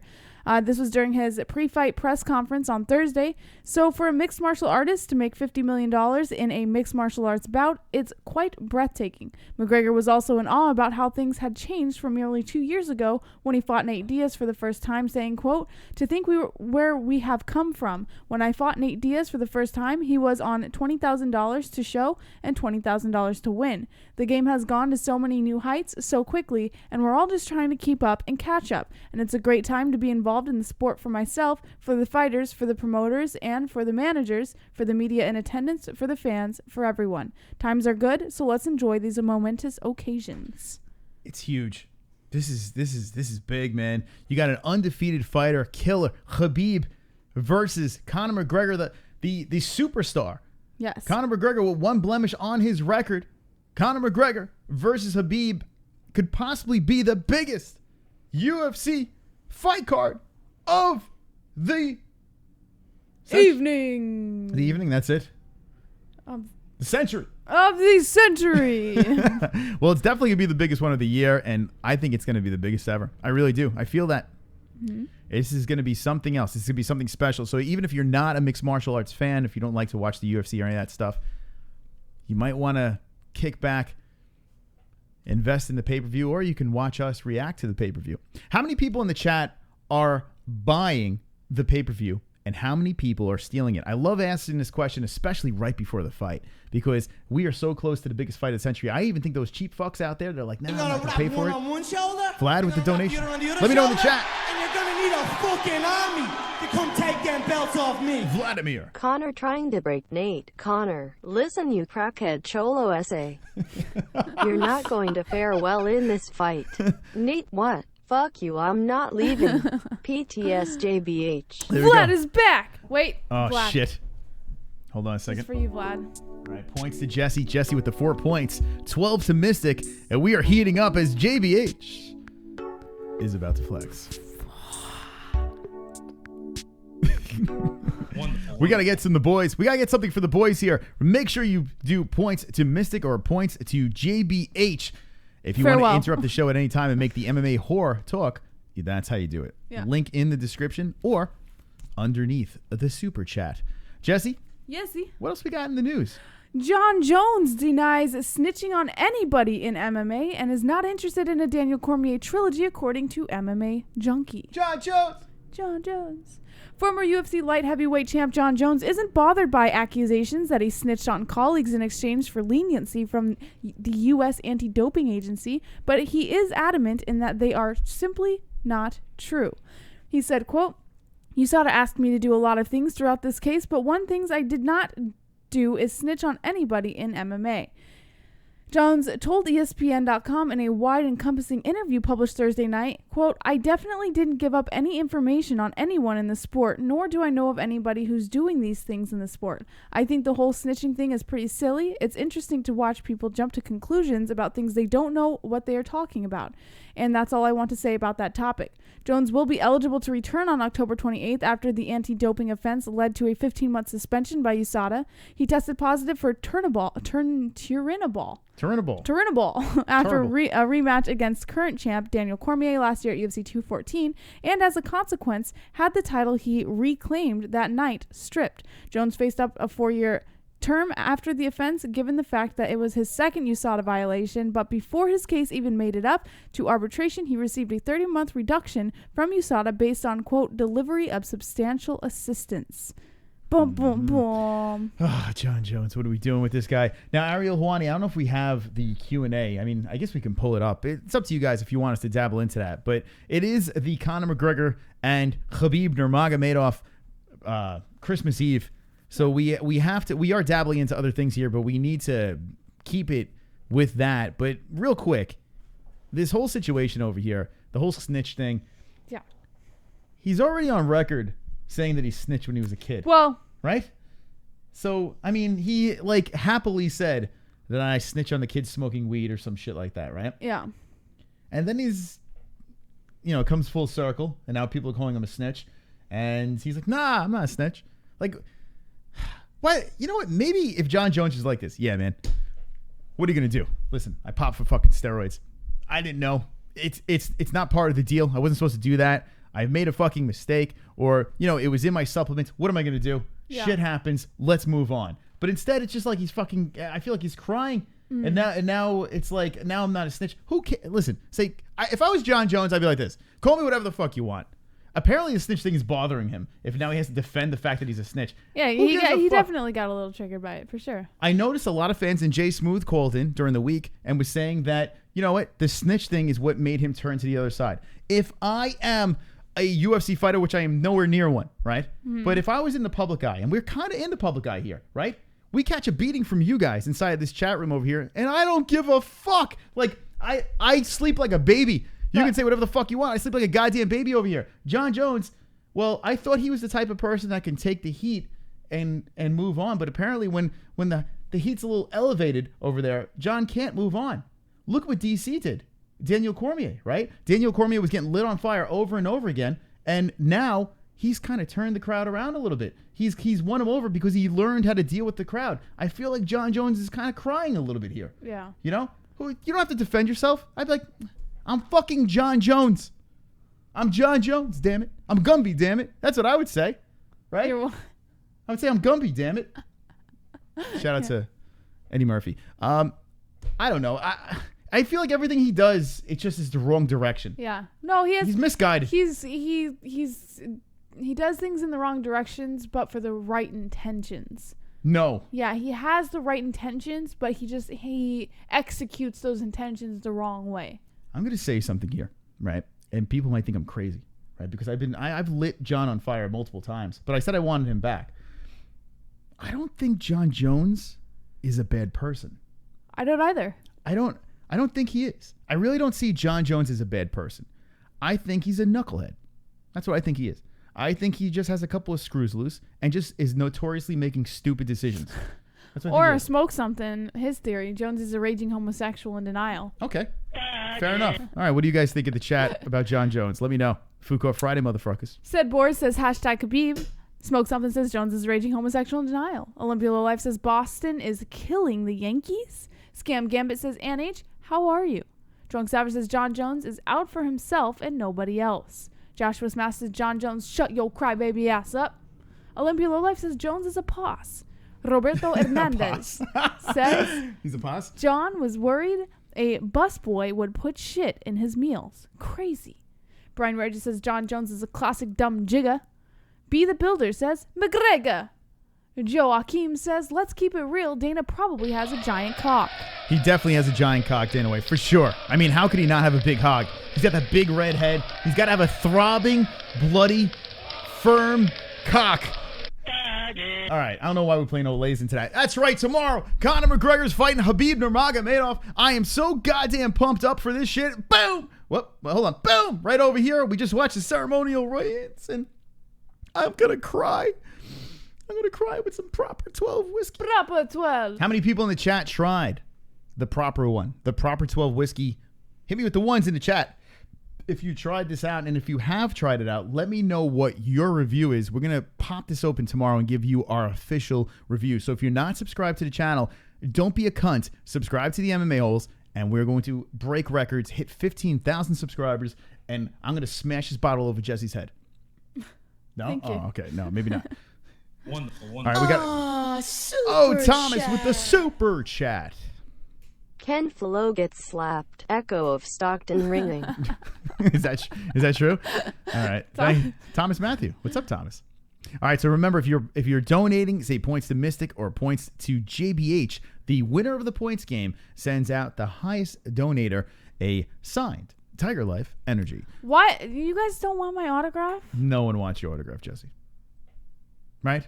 I mean, let's be honest. That's why it's 12-4. No one wants your autograph. It's all about the mystical one. It's my nipples. It's not all about you. Well, maybe not. But still, tonight's about me. Because Conor's going to win.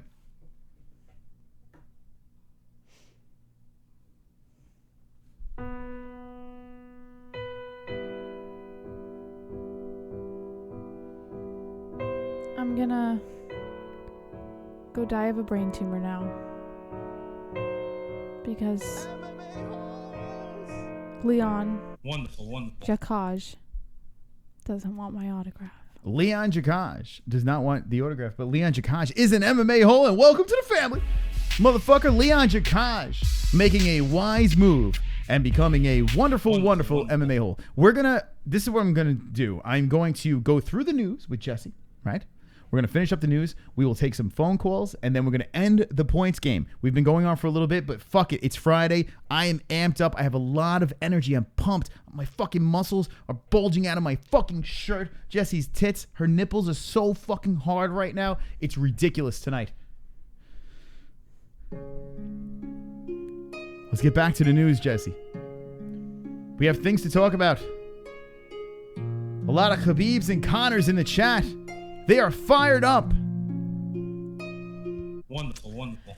Felice Herrig says that she's always going to think Conor McGregor is, quote, a piece of shit, according to Bloody Elbow. Felice Herrig, you goddamn fucking Owen Wilson looking. Where is she? Well, where is she? Hold on a second. I'm looking for her. Wow, how come I can't find Felice Herrig? Is she on the message board? Conor McGregor is undeniably one of the most polarizing figures in combat sports. Go up. Okay. It's right there. Where? Well, you just look up a picture of Felice Herrig. Oh, Jesus Christ. It's not in the message. Okay, go ahead. Just talk about it. All right. Wait, is it even worth walking? What would she say? All right. Herrig was vocal about her disdain for the Irishman, particularly after UFC 223 bus attack last April. She says she does understand the repercussions she has been getting after her statements, at least on some level. This is what she said. What'd she say? I think because there's controversy and so many people, they either love Conor or they hate him. So his nut huggers are going to be like, how dare you speak of the king like that? Blasphemy. Wow. I think it's just because people will follow him blindly. He's the kind of person who could be a cult leader and have all these little minions. The people that get pissed at me are his little minions who would kiss his feet. So that's why I get hate. It's because he's so loved or hated or controversial. Because of that incident alone, Herrig's opinion of McGregor has been changed permanently, saying, quote, I don't care what he did was wrong. I still think he's a piece of shit, and I'm always going to think he's a piece of shit. Wah, wah. Oh, my mouth is not on my face. Wah, wah, wah, wah. Oh my God, Felice Herrig is here. This is unbelievable. Wah, Justine Kiss shit on me. Felice, welcome to the show. Oh, I got shit on by Justine Kish. Now I hate Conor McGregor. Wah. Herrig, those are some nasty words that you said to Conor McGregor over there. I mean, I can't even believe you would say those things. Jesse, could you believe that Felice would? What do you have to say to her? It's blasphemy. Wah, everyone loves Conor McGregor, but he's an asshole, and I'm making money because Conor McGregor's on the same card as me. But wah, Justine Kish shit all over me. Blasphemy. Wah, I got poop all over me from Justine Kish. Wonderful, wonderful. By the way, shout out to Justine Kish. I hope you get better on your surgery. We had Justine on. Very nice girl. What else we got in the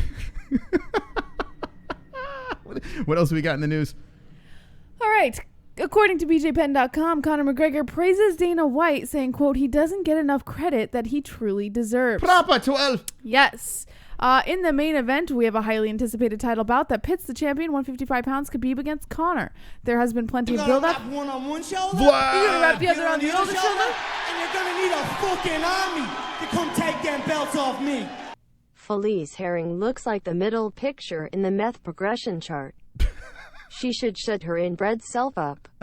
Imagine Conor knocking out Khabib cold, and in return we got a crying face meme like DC. Lol. I guess there is no rivalry anymore. PTSJBH. Somebody get on it. Somebody make a Felice Herring crying meme like DC. By the way. No, he's saying if Khabib crying meme, not Felice Herring. Well, why not a Felice Herring crying meme? No, well, you can do that too. All right, go ahead. Finish your thoughts. Vlad.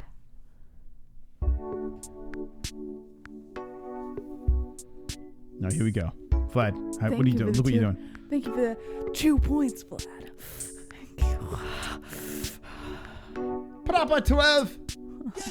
All right. Thank you for the donations coming in tonight. It is 12-6. Yeah. The loser of the points game doesn't have to do anything tonight because the winner will be sending out an autographed copy of TygerLyfe Energy, a can of TygerLyfe Energy. You could try it for yourself with an autograph from the winner of the points game. Right now, Mystic is in the lead, and Marky Wahoo is getting himself a can of TygerLyfe Energy. If you've never seen TygerLyfe before or tasted it, what the fuck are you doing? Link in the description. TygerLyfe Energy is wonderful, wonderful. Wonderful, wonderful. What else do we have in the news?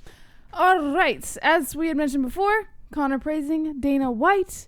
There has been plenty of build up to this point, and today we got a little more at the final, or yesterday we got a little more at the final pre-fight press conference. On an unrelated note to the fight, McGregor made it clear to show some respect to his employer, UFC Dana White, as he, among others, recently compared McGregor to the likes of Muhammad Ali with his mental warfare and greatness. He said this to Dana: "Thank you so much, Dana. I appreciate the kind words. I also have nothing but good things to say about you. You're an OG of the fight game. The work you put in over the years to get this sport to each pinnacle, like honestly, you don't get enough credit that you truly deserve." We got Vlad coming in with a donation. Fucking army to come take them belts off me. Tool HJBH can't entice me. I seen this cute little Mexican midget hooker on my way home. Oh my God. Had to pull over and knock one out. PT's JBH. Vlad is killing it tonight. I love that I don't have to entice Vlad, and you're still giving me. Vlad. Thank you so much. It's very nice. I won't entice you. Listen, those Mexican hookers, there's something else. They really are. There's something special. There's something special with them. All right, moving on.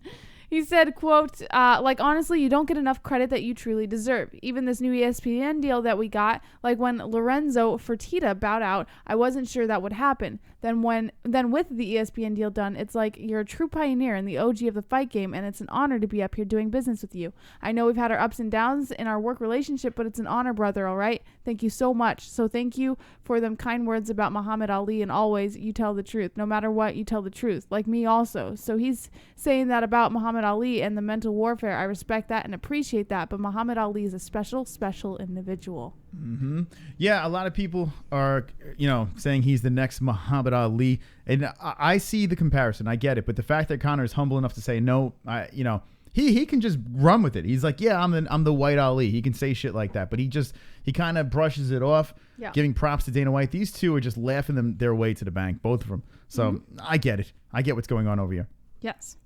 What else? Oh, before we go on with the news, we got 20 likes, motherfuckers. That's 100 likes. Holy shit! 20 likes. I've got fucking 20 likes. 20 likes. 20 likes. I've got fucking 20 likes. I hope the dislikes die of leprosy. OMG. 102 likes. Only 13 people dying of leprosy. Thank you so much for the wonderful, wonderful likes over there. Keep on liking. All right. Coach Eddie Bravo is hopeful that Tony Ferguson will choke Pettis, set up a fight with Conor McGregor. According to Ferguson's Brazilian Jiu-Jitsu coach Eddie Bravo, this brutal LCL injury is now soundly in the rearview mirror. We won't be seeing any lingering side effects of it come fight time. He said, quote, he's recovering beautifully. He's done everything he needed to do for recovery. This is Eddie Bravo saying he's been wearing those like blow up pants and compress your leg, and he's been doing red light therapy. He's been doing everything. His work ethic is incredible, including his recovery work ethic. Ahead of this fight, Eddie Bravo has done his part to help Tony Ferguson construct the perfect game plan to defeat Pettis. That being said, he knows that once the cage door closes, there's no telling what his notoriously wild and unpredictable student will do. He said, quote, he does whatever he wants to do. I'm just here to suggest different moves and strategies and philosophies on the ground. That's it. He's the one who makes all the decisions. It's like trying to tell Led Zeppelin how to put a chorus together. He added, detailing the experience of coaching Ferguson through a fight. Pettis is definitely one of the most dangerous guys in the lightweight division. We're not taking him lightly at all. He could end the fight anywhere, on the ground, on their feet. He's getting unorthodox strikes, and he's got the attitude to throw the unorthodox strikes.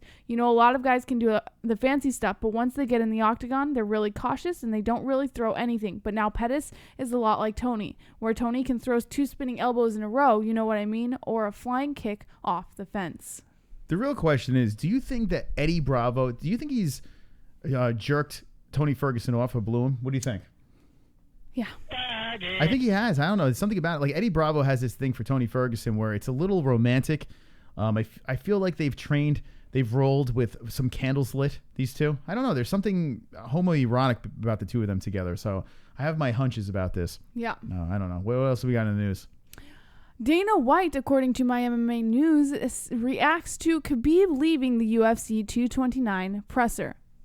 A lot of people thought this was script. Eventually, Khabib realized he had done his job, showed up on time, and fulfilled his obligations. He picked up his title, thanked everyone for coming, and left after 15 minutes. White was left on the stage alone, dumbfounded, and answered questions from the media himself. Several minutes later, McGregor finally showed up and began answering questions himself, taking shots at Khabib in the process. Shortly after the presser, White joined ESPN's SportsCenter to talk about the events. White detailed the events that happened at McGregor and Khabib's first press conference over a week ago. The UFC boss believes McGregor got in Khabib and his manager's heads. White called Khabib's actions at the press conference a perfect counter punch. He said, quote, if you really looked at what happened in New York at the press conference, I think Conor McGregor absolutely got in his head, got in his manager's head, rattled and shook them all in New York. I thought today was a perfect counterpunch by Khabib. Khabib went out there at 3 o'clock, said, I'm a professional, I'm here to answer questions, and then I'm going to leave. I thought it was played perfectly by Khabib. There you go.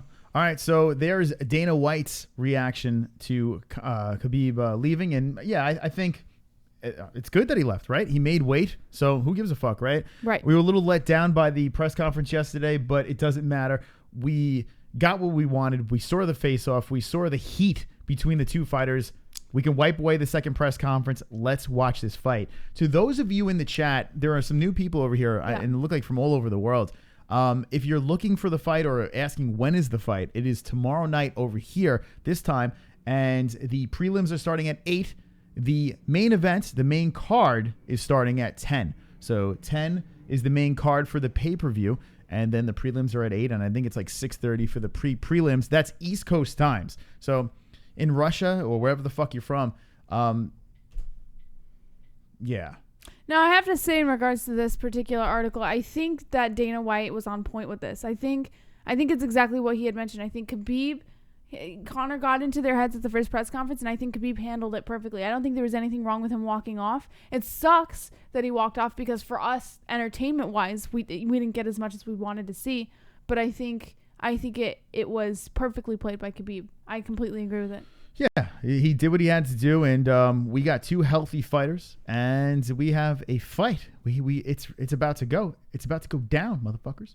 There's Felice Herrig. She's on this card versus Karate Hati. They are opening up the main card over here. The Black Beast versus Volkov. OSP versus the Hype Train Reyes, the young stud coming up. Pettis versus Ferguson, co-main event. And Khabib Conor is the main event of the evening. How many stories do we have left here, Jesse? We have 3 stories. All right, so we have 3 more stories, and then we're going to start the clock and finish up the points game, wind the show down at 10 p.m. The PFL gets going. Maybe we'll watch the Nicholson fight and then shut this shite down, or however it goes. We'll just play it by ear. It's FOOK on Friday. If you're new to the channel, give us a sub. We made some new friends over here, 13,629. Welcome to the show, new peeps, and welcome back to the old peeps. Jesse, what else do we have on the MMA-Holes.com? According to BJ Penn, there's MMA inequity. Joanna Jędrzejczyk went from royalty to afterthought overnight. Boom, boom, boom. Poland's most accomplished mixed martial artist of all time also happens to be one of MMA's most accomplished champions of all time. That, of course, is none other than former strawweight queen Joanna Jędrzejczyk. Jędrzejczyk entered the UFC as an undefeated 6-0 rising contender in 2014, who was fresh off the big second-round knockout over the experienced Rosie Sexton. Upon Jędrzejczyk's arrival to the promotion, she would drop down from flyweight to make her strawweight debut in what would also be her UFC debut opposite Juliana Lima. Essentially, and unknown to the common audience at the time, it only took 3 fights before Jędrzejczyk had captured the attention of MMA fans around the world. At UFC 185, Jędrzejczyk would absolutely dominate the champion Carla Esparza en route to a second-round TKO upset victory. The number of title defenses she amassed is only second to Ronda Rousey among female champions. Jędrzejczyk's number of title defenses ties her with Matt Hughes and Tito Ortiz at the 7th most title defenses in UFC history, which puts her only behind the likes of Rousey, 6, Aldo, 7, and Jones, 8, GSP, 9, Anderson Silva, 10, and Demetrius Johnson, 11.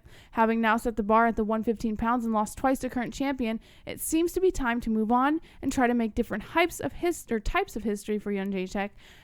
At least that was the plan. So she has literally gone from royalty to afterthought overnight. It's crazy. And she's finding a lot of difficulty in bringing herself back up to that royalty status. Think about what Rose did to this woman. Rose is like the thorn in Joanna's side. Joanna looked unbeatable. Rose comes along, and Joanna is pretty much like,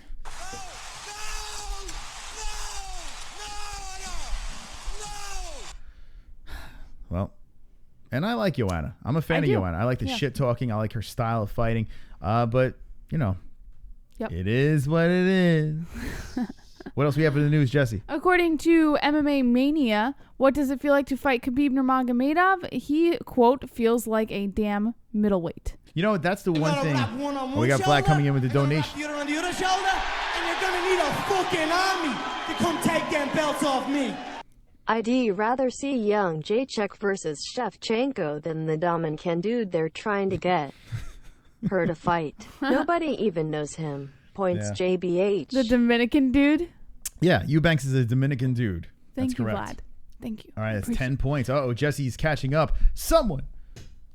All right, here we go. Someone give some more points over here to Mystic One, because right now JBH is catching up, and that means, would you really want Marky Wahoo to get an autograph from JBH? I mean, Marky, you know you wants want an that? autograph from me. And TygerLyfe autographed by JBH. Where would you autograph the TygerLyfe, Jesse? Where there's free space. Okay. Right here. Thank you.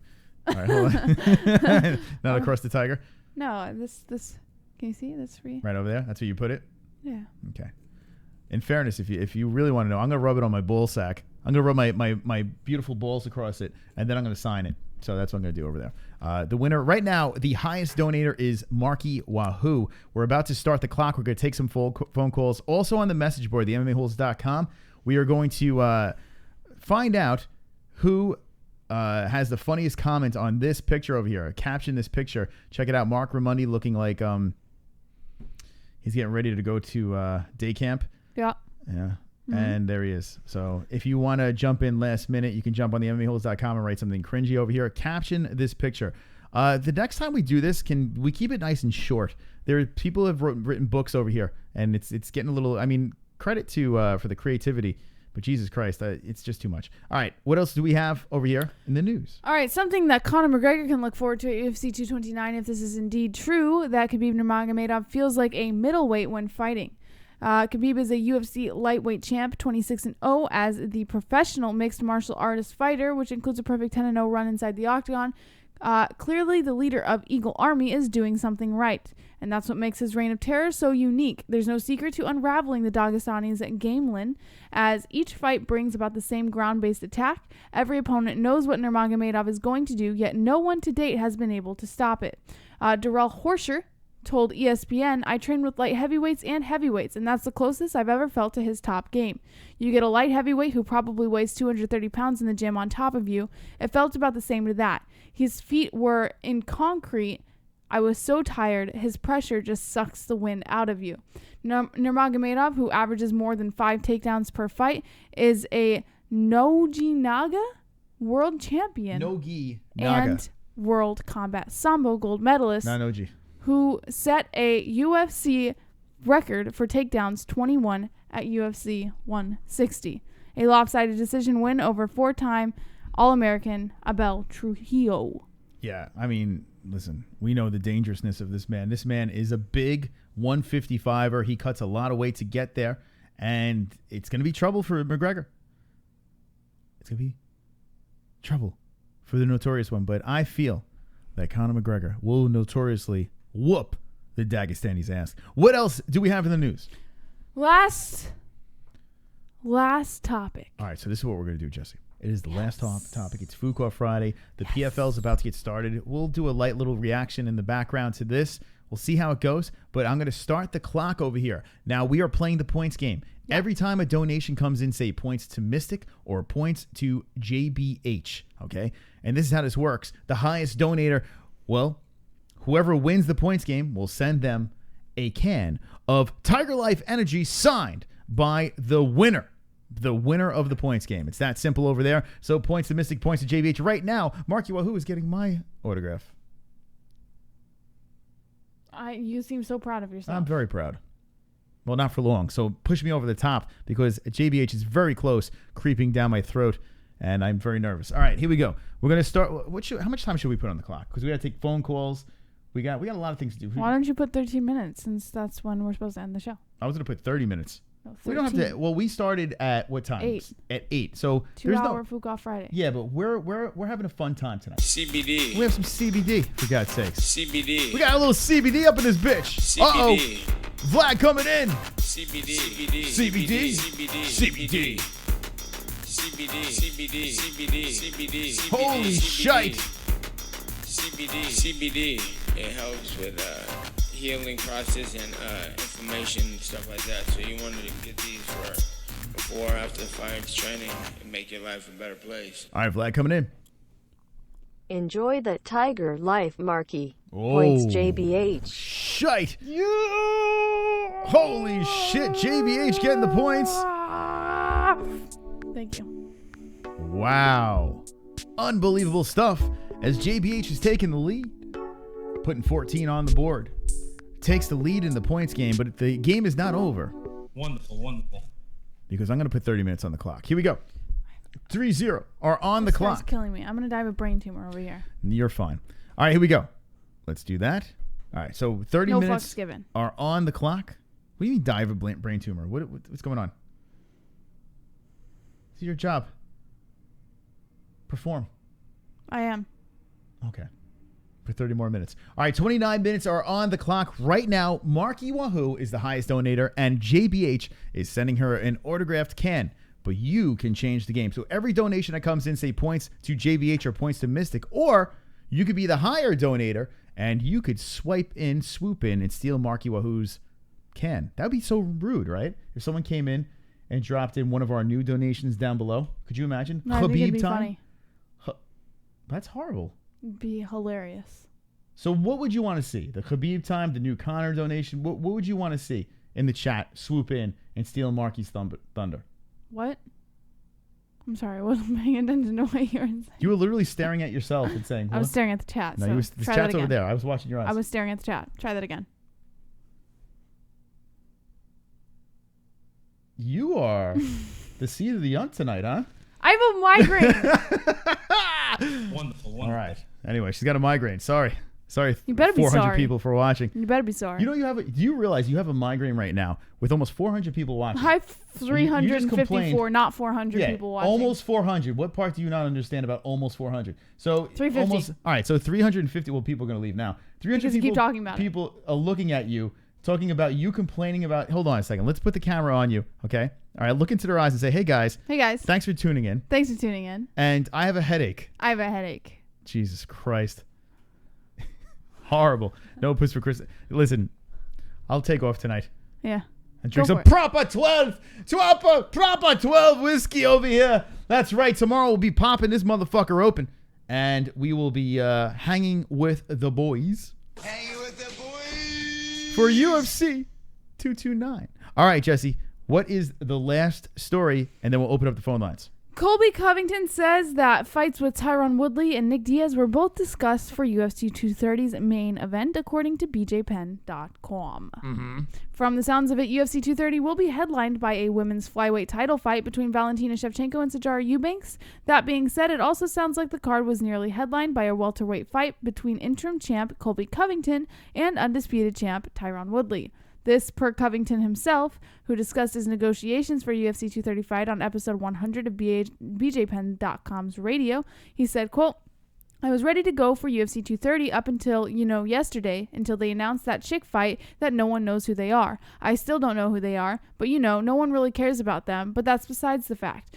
Up until yesterday, I was ready to go. I was ready for Tyron Woodley, and the negotiations went south. He probably didn't get a cut of the pay-per-view that he was looking for, so he threw his little temper tantrums and said, oh, I'm going to sit out till the next year, and I need this much time recovery. It's fake news. You can't believe anything that guy Woodley says. That guy's a fake news reporting machine." Covington then explained that he was also briefly in negotiations for a fight with Nick Diaz, whose younger brother Nate Diaz fights Covington's training partner Dustin Poirier in the UFC 230 co-main event, saying, quote, "I was ready for Nick Diaz too. He was another option as well. He was on the table, but I guess he was scared. He didn't want to take 2 losses for the Diazes in one night, so he's scared. He is going to stay on the West Coast like a little bitch that he is. Even my agent Lambert had approached me about it. It was a fight that was in the works, and it was a possibility, but when push came to shove, he realized that he didn't want to fight on the same card as his little brother. He didn't want to take another loss like his little brothers. Those little bitches in 209,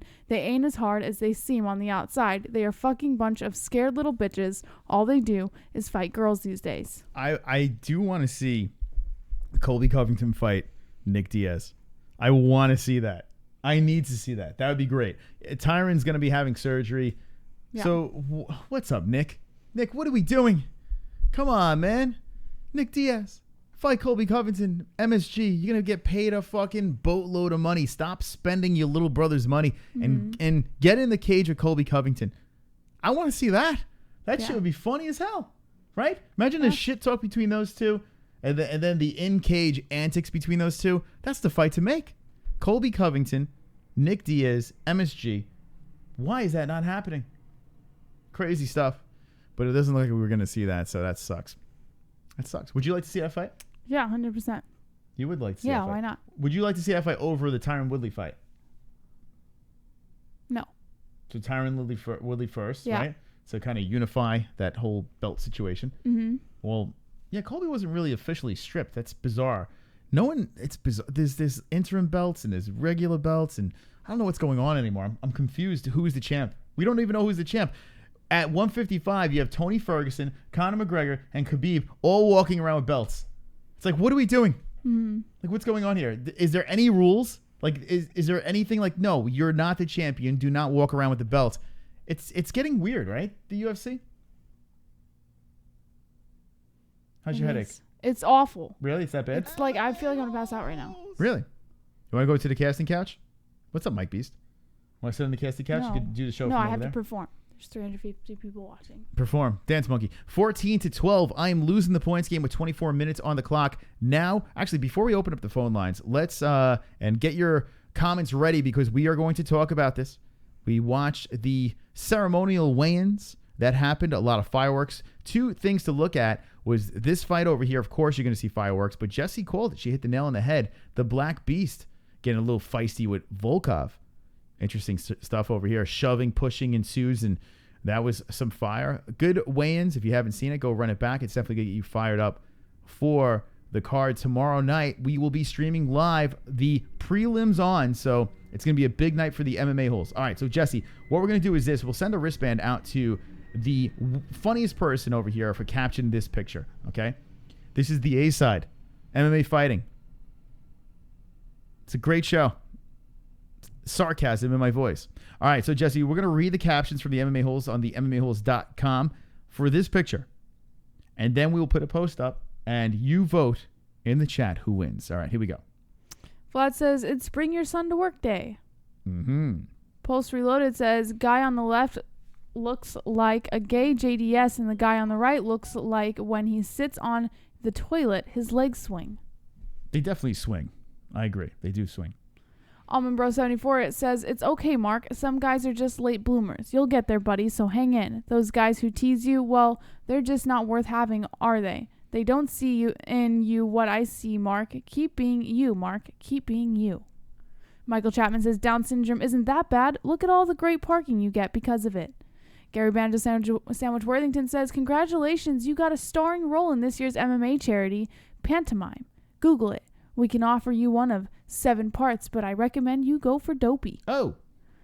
BLT posts a picture saying, but what if Khabib is unable to take him down early? Mark is thinking about the alien. Look at that picture. Nice job, BLT, with the Photoshop. Sean Hart says, a guy in purple, trust me, these guys are terrific. They have a brand spanking new studio. Uh-oh, Vlad coming in. On the other shoulder, and you're gonna need a fucking army to come take them belts off me. Why doesn't anyone talk about the next coming of Christ? Dylan Dennis. Good question. Dana needs to do whatever he can to get that cash cow once he's through with his contract fighting all those bums in Bellator. Points JBH. So what do you think? Thank Dylan you, Dennis is going to run through everyone at Bellator and then run through everyone on the UFC roster, Jessie? Yeah. There we go. All right. 16 points to JBH over here. Someone help a Mystic one out because I want to sign a can of TygerLyfe for the highest donator, who happens to be Marky Wahoo. Back to the captions over here. I like the bull sack from Marky Wahoo. Go ahead, Jess. Guy in purple, trust me, these guys are terrific. They have a brand spanking new studio, and they have an awesome, loyal, very honest fan base. They never hurt anyone's feelings and just sincerely enjoy MMA. All you have to do is wear golden jocks, drink TygerLyfe energy drinks, and smile while you rock gently back and forth in a cage while a disco ball above your head. Easy money, so do we have a deal? Marky Wahoo posts the same picture saying, what the fuck did you say? And Marker Money says, tickle your ass with a feather? Particularly nasty weather. I love the nuts under the chin. It's a nice touch. All right, here we go. Drunk Savage coming in. Drunk Savage says, Sean, I want to make a gay porn parody of A Christmas Story with you as the lead role of Ralphie. What do you say, Mark? Marker Monday's inner monologue. I found myself thinking, all those years of being imprisoned in that sex sauna have finally paid off. I couldn't believe my ears. Sean, the greatest gay porn director, wanted little old me in one of his pictures? I suddenly found myself speechless and could only nod in joyful agreement. Sean, Fantastic. What do you think about Luke Thomas playing your father that molests you throughout the movie? Whoa. Mark. Okay. Sean. Great. Mark's inner monologue. Okay. What was I thinking? I was so nervous. I just had blurted that out.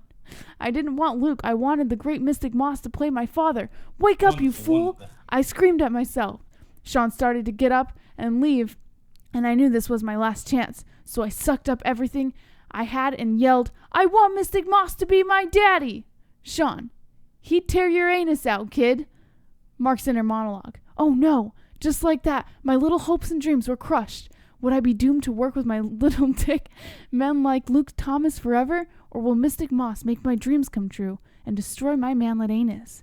I have to do something to prove that Sean, that I can take it. Maybe the gay agency can help. There you go. Drunk Savage coming in with the novel of the century, talking about this picture over here, Mark Ramundi and the Alien on MMA Fighting.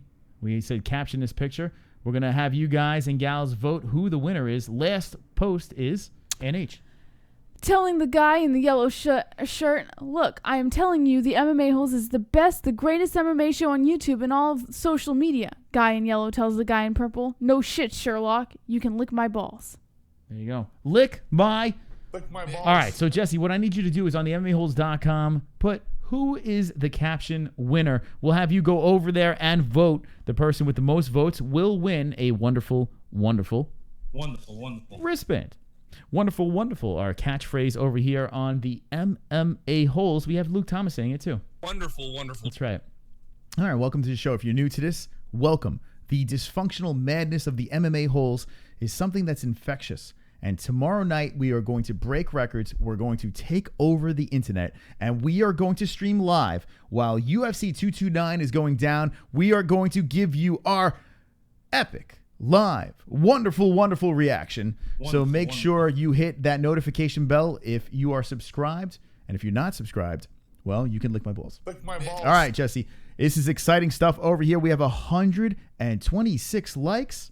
20 likes. 20 likes. 20 likes. I've got fucking 20 likes. 20 likes. 20 likes. I've got fucking 20 Let's dance. 20 likes. 20 likes. I've got fucking 20 likes. I hope the dislikes die of leprosy. All right, we are flying tonight. Thanks for joining us. And all right, so Jesse put it on the MMAHoles.com. You vote who has the funniest caption, and they will win a wristband. PFL is on over here. We'll take a peek at the action. And Kevin Hart, look at that. They got, wow. The PFL got Kevin Hart. Hold on a second. The fuck? How much did they pay this motherfucker? They have Kevin Hart. They cut a promo with highlights from the PFL. If you're looking for the PFL, it's on, NBC Sports or some shit like that. Kevin Hart? How much money did the PFL pay for this shit? All right. Dovla. What's up, Dovla? Welcome to the MMA Holes. Look at this shit. They must have paid him a pretty penny, right? Kevin Hart's all over the place, and now he is the face of the PFL. Manlet alert. 444. What's up? All right, we're going to open up the phone lines. There are 16 minutes left in the points game, so if you have not donated, what the fuck are you waiting for? Points to Mystic or points to JBH. The highest donator wins an autographed copy of a TygerLyfe Energy can. But it'll be stuff in the can that we send you, so you can try it for yourself. All right, Kevin Hart invested in the PFL, says Kevin Costa. Did he? Or is that fake news? Let me know in the chat if that is fake or not fake news. Kevin stole my surname. Damn rat, says Scam Gambit. Yeah, Scam Gambit, you changed your name, right? You're Kevin Hart? Sean Hart. That's who you are. Kevin Hart really did invest in PFL. So that is true. Wow. Kevin Hart invested in the PFL. Look at that. How do we not find that story? Kevin Hart invested in the PFL, and interesting. You know, maybe the PFL's got something here. They're on NBC Sports Network on regular TV. Pretty much if you have cable, you can get your hands on the NBC Sports Network. And they run a good show. This is the first night of the playoffs. We're going to go for a little bit. I don't know how long we're going to go because we have 15 minutes left. We're going to open up the phone lines, but we'll keep an eye on what's going on over there. Big fight tomorrow night. And now it's time to take your phone calls. Ladies and gentlemen, boys and girls, give us your calls. Let me know what you think. This is your last chance to get in before we react to the fight. So now is the time to call in and be retarded, because that's what we do over here, right? We're a bunch of retards. Yeah, pretty much. We're a bunch of retards. All right, Jesse, what's going on in that chat while I set up the phone lines? Brian Rogers says black people are so dumb with money. Drunk Savage says Dahmer knew about it. CC Ryder 30 minutes. Khan Muhammad Jafar says hi guys. Hi Khan. Hey Khan. Scam Gamut says yes, my name is now Scam and still Shawnee from the block. Justin Roy says True City Mob in the house. Can I get a shout out? Shout out. Khan says, when will it start? Skullcracker says, what the fuck is PFL? Greg Odom Blaze says, I like Michael Chapman's comment. If you haven't seen PFL, check it out. It's actually pretty good. It's a league. It's weird. They have a bracket system. There's kind of like a knockout to get into the playoffs. Now the playoffs are starting. It's a different look at mixed martial arts. Pretty much the same game. I don't know I'm curious if the rules are different. You know, like the elbows and stuff like that. You're not allowed to do these things during the regular season. I'm curious if during the playoffs, if the rules are different. But unfortunately, it's UFC 229 fight week. And listen, we'll get back into the PFL once this circus is over with. Let's open up the phone lines. Remember, 13 minutes are on the clock. So get your points in. Points to JBH, points to Mystic, Super Chat, or link in the description. We have our songs that can play, dysfunctional songs. 516-522-0267 is the number. Call us. We want to talk Conor Khabib. Jesse? Now that we're winding this down and we're getting closer to the stream actually happening, you got to be moist. I'm like soaked. Okay. You're live with the MMA-Holes. What's your name and what is on your minds? Hey, man. It's Nate Diaz, man. Oh, shit, Nate. Yeah, I just want to talk about some fights, man. I got a bunch of shit to cover. Okay. Let's see. What are we going to talk about tonight? Do you think Jews control the universe? Yes. Yes. Yeah, pretty much. Let's say so. I don't think the common folk know that. No, but what I want to talk about was this fight. You see how Dana White's big cash cow Till got exposed? I think once Conor McGregor gets exposed, another striker, it's going to go downhill from here. The real fighters are coming out. It's time for the real fighters to shine. Dana's flashy strikers, we got no time for that. The wrestlers dominate MMA, and that's just how it goes. It's how it's always been since UFC 2. Dan Severn and all them fighters back in the day. Mark Coleman, Randleman, they all dominated MMA. But as far as Volkov and Lewis, I think this is Lewis's fight to Volkov's fight to Lewis. Lewis, he's got a shot. He's got some haymakers. He can catch them. But I think Volkov's got the crisper striking. He's longer. He can use the jab. And Lewis has been known to gas out. But with Lewis, you never know because he can catch you at any time. And with this Khabib fight, I think this is Khabib's fight to lose. He just can't get caught, just like with Volkov. As long as you don't get caught with the left hand, this is Khabib's fight.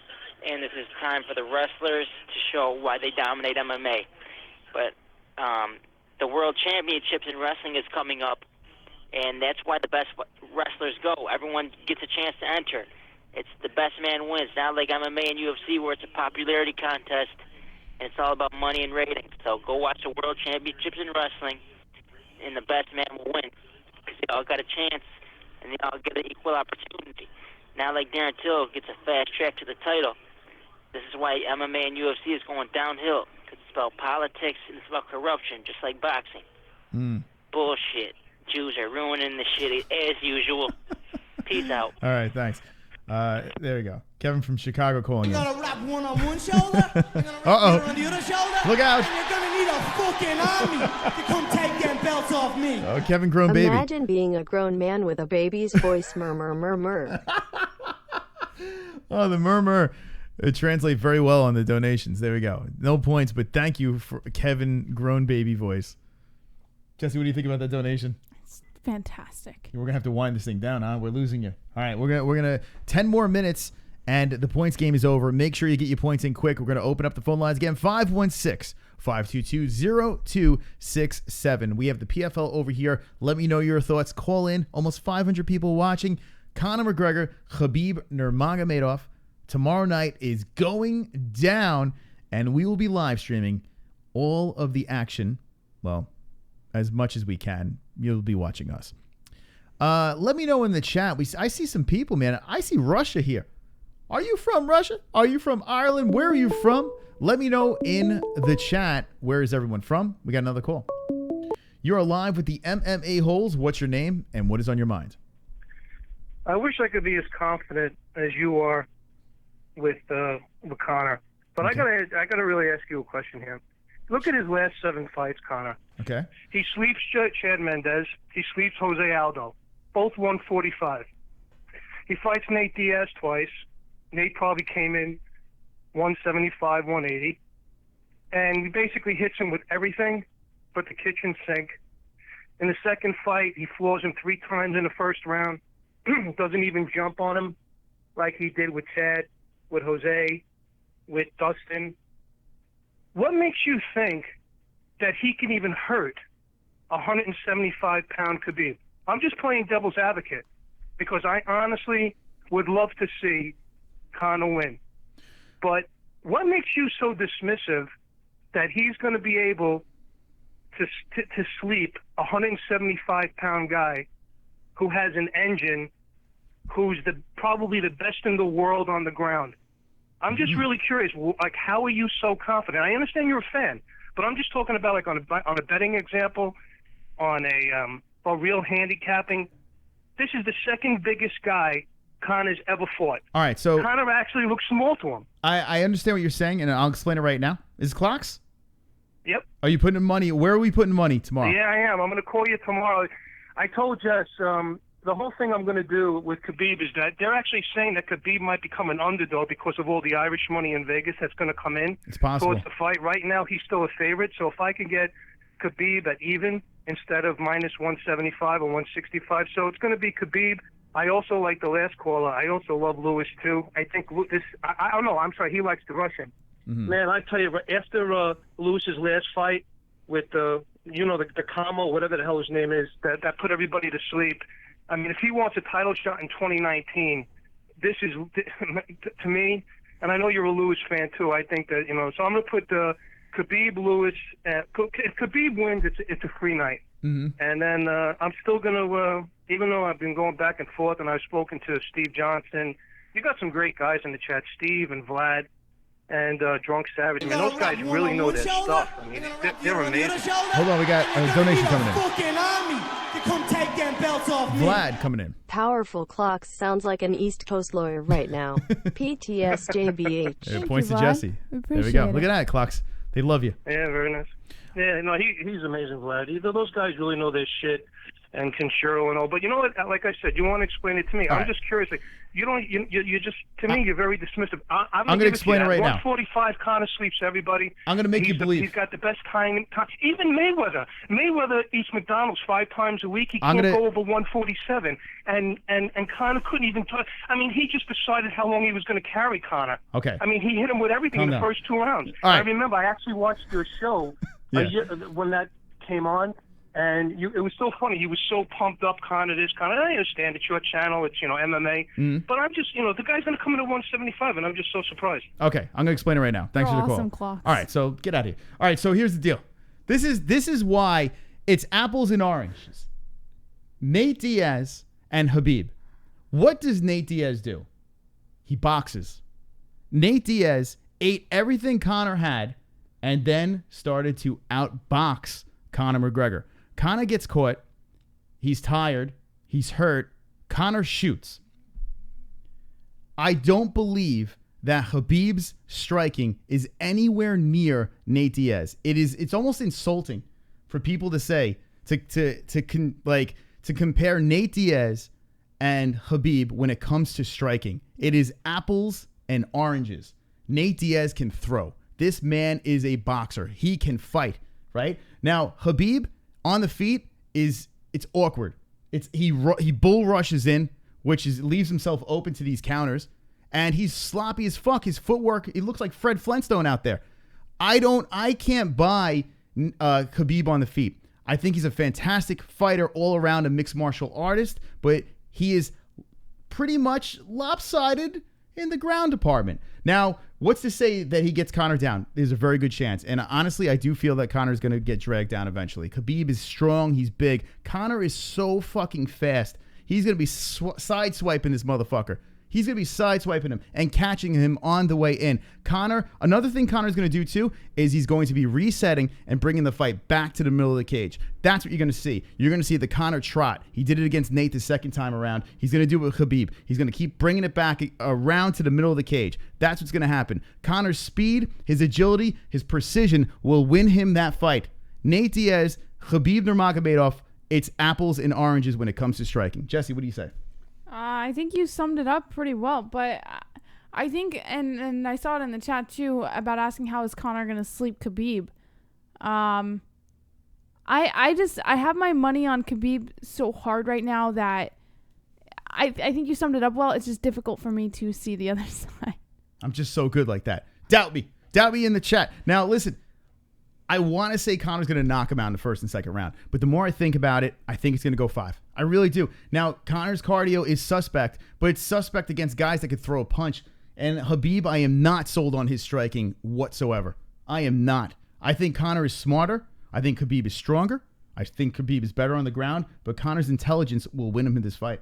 Yeah. That's what I'm saying right there. Let's see what they say in the chat. I'll open up the phone lines as well. Hey, hold on a second. We got 3 minutes left in the game over here. 3 minutes left in the points game. 18-12. JBH is winning. Someone put me over the top and let me give this motherfucker a goddamn sign. Do you know TygerLyfe. You want a tatted signature. That's right. Well, we both have tattoos. TygerLyfe. TygerLyfe. I like Ferguson. I really do. I usually don't like to give my picks beforehand, but yeah, Ferguson. I love Ferguson in that fight. I mean, Pettis looks confident. Duke Rufus is like fluffing him up right there, but man, I don't see how Ferguson loses that fight. I really don't. Mas, why would we expect you to not pick your hero? Now, here's the thing. I am biased. I will give you that. And here's another thing. This channel, majority of people know that I am a homer guy. I'm a fan. I'm not an analyst in any way, right? But I say what I see. You know what I'm saying? Mm-hmm. So I don't know what I'm saying. But I observe and I just regurgitate the information to you. So what I consume, I throw it back at you. Whether I'm right or wrong is to be debated. But I am Mystic. And Conor will win tomorrow night. 2 minutes on the clock.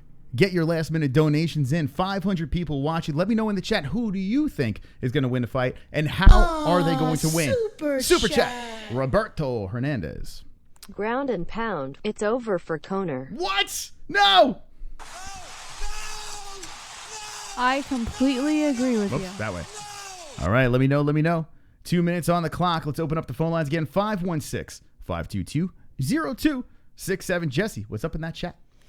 Nope, Chris says CC Riders Gambit says, yeah, Skullcrackers 187 says Khabib will break his arm. Michael Chapman says, super chat. Connor. CC Rider says Khabib by smash. Smoke Something says Daddy Connor wins. Here we go. You're live with the MMA-Holes. What's your name and what is on your mind? Chris, what the fuck is up? Jose, what's up? Welcome back to the show. What's going on? Chris, Jesse, how the FOOK is it going, bro? I got my table reservation for fucking Buffalo Wild Wings. I'm so excited for the fight. Finally, we got to see McGregor speak a little bit, so that got me fucking hyped up like a motherfucker. So I'm fucking juiced. But what I wanted to mention real quick, hey, Dominic Reyes, the undefeated fighter, he made the fucking pay-per-view. How do you like that? So I think that's a guy to look out for, and I'm predicting that Reyes is going to fucking finish OSP, and he's going to become a top 10 contender for the pay-per-view. Jose, thank you for the call, too. Look at that. Reyes, Jose jumping in with Reyes, and I have to give him credit. Yeah. He called it. He called it with this guy. He's like, watch out for this guy, Dominic Reyes, and he smoked his last opponent. The kid looks really good. OSP is a tough task for him, but this man is on a 3-fight win streak. KO, submission, KO, performance of the night. This guy is dangerous. He's nasty. Yeah, I tell you what, good call on that one, Jose. Jesse, 30 seconds left in the game. It looks like you're going to win. Last minute donations. Help! Oh my God, 23 seconds are on the clock. If you come in after the buzzer, the game is over. Make sure you get the donation in quick. Right now, Marky Wahoo is getting a signed Tiger Life from JBH. Jesse. Yes. How excited are you? I'm always excited. Will you win? I'm always a winner. Last minute, 5 seconds, last seconds. 2, 1. Wonderful. Jesse is the winner. 18-12 tonight on FOOK Off Friday. Look at that, motherfucker. Wonderful. Jesse, speak to the people. Surprise, surprise, motherfucker. Don't be an a-hole. Be. Well, hold on. We're not ending the show. What the fuck? Jesus Christ. Oh. You're like, thanks for the money. I'm out of here. I'm ready to go to the hospital right now. Really? What's Yeah. so? Explain what's wrong. No, I'll tell you after the show. Let's just finish the show. Where does it hurt? Over here? No. Over here? No. You have to take a shit? No. What's wrong? It's fine. Let's go. Want me to say we'll be right back? No. You want to make out? Yeah. Okay, cool. All right, so that's at 20 likes. 20 likes, 20 likes. I've got FOOK in 20 likes. 20 likes, 20 likes. I've got fucking 20 likes. 20 likes. 20 likes. I've got fucking 20 likes. I hope the dislikes die of leprosy. All right, ladies and gentlemen, boys and girls, thank you so much for joining in. We have 500 people watching right now. PFL is on over here. What we're going to do is, we've been on for a while, so what I'm going to do is this. I'm going to go to a quick break. We're going to try to come back for the Nicholson fight, the Spartan. I've met him, real nice guy. Let's see if he moves on to the playoffs. We'll commentate that thing and then wind this thing down. We have a long day tomorrow. Congratulations to Marky Wahoo. We will be sending you out. You have a love letter last week. How about that? Marky Wahoo, the highest donator 2 weeks in a row. So thank you very much, Marky Wahoo, and everyone that played along. We'll still take donations if you guys love to support the show. Yeah. Much appreciated over there. A couple of new ones in the description. Cringy as fuck. But we are going to be right back. Talk amongst yourselves, and we'll see you in a minute. I'm gonna wrap one on one shoulder, I'm gonna wrap the other on the other shoulder, and you're gonna need a fucking army. Not quite yet. Take them belts Vlad. off me. Jesus fucking Christ. That's probably the most ghetto but honest thing I've ever heard in my life. Chris, I already got my table reserved at Buffalo Wild Wings. Like, no way. How you pull that? Thanks for that, Gem Jose. You know, I was gonna go there with that one. I was gonna go there and rip him apart, but the points game was winding down. Yeah. And he did say he got a table for Buffalo Wild Wings. Yeah. I don't know how that works. Like, you don't really get tables for Buffalo Wild Wings. Now, Buffalo Wild Wings shows the fight, so maybe that night they're taking reservation. I don't know. Popping bottles at Buffalo BWs. All right. Thank you, Vlad, for the donation. And if you want to donate while we're taking our break, go right ahead. We'll be right back.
If you haven't subbed, give us a sub. 13,700.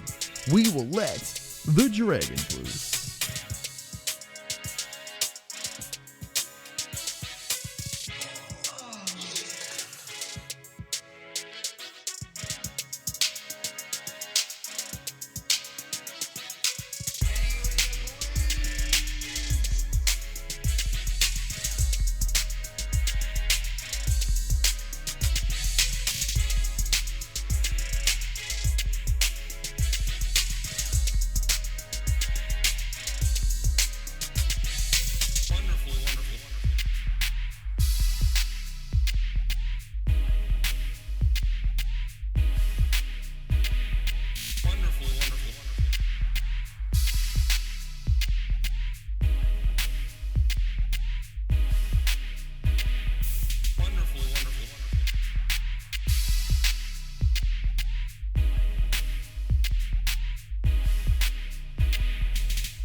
All right.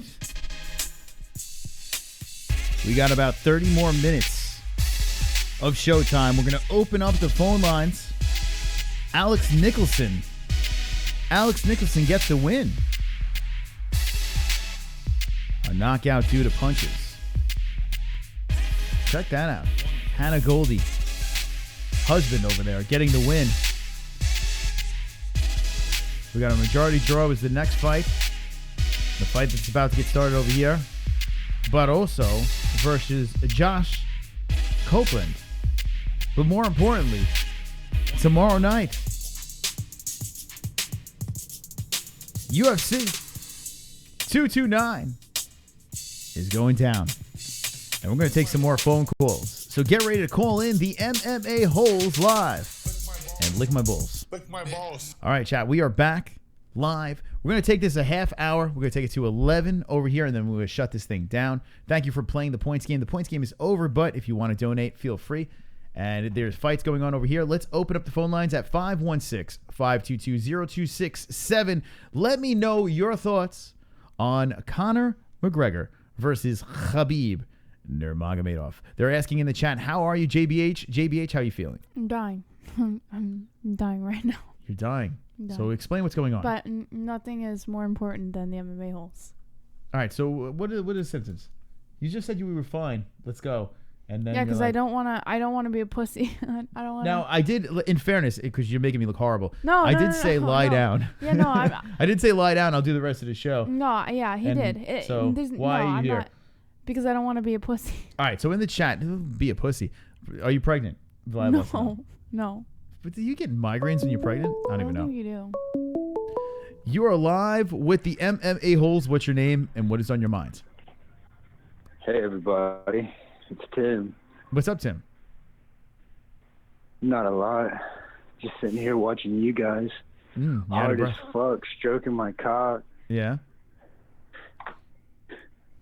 How's it feel? Tell Jesse let's see them titties. Okay. He's like giggling at his own jokes. 516-522-0267. And if you want to call in and breathe heavy, He sounded pretty heavy, that guy. How do you think that guy was about to die of a heart attack? He was all out of breath. He's like, oh my God, this dialing is making me lose my breath right now. All right. Call in 516-522-0267. One more time says Crypto Cam just reserved a table at Long John Silver. Fucking Jose. Now everyone's going to be fucking talking about the reserved Buffalo Wild Wings. Do you think he was joking or was he serious? I don't know. All right, let's totally see serious. You're live with the MMA-Holes. What's your name? What's on your minds? Hey, nigga, my name's Tyron. Can I put my dick in your wet pussy? Yeah, sure. Let's just keep it coming. He wants to put his dick in your wet pussy. Yeah, well, it is soaked right now. That fake black voice was on point. 516-522-0267. Call into the MMA-Holes and show off in front of 500 people. Is that the same number? I can't even see it. It's too fucking far. Yeah. It is? Hold on, write it down. We'll drop it in the chat. Hold on a second. We're going to write this number down and drop it in the chat. Hello. Hey. Yes. How are you? Hey. What's going on? Hey. Yeah. What's going on, man? Nothing much. Just doing a swole, sexy show. What's going on with you?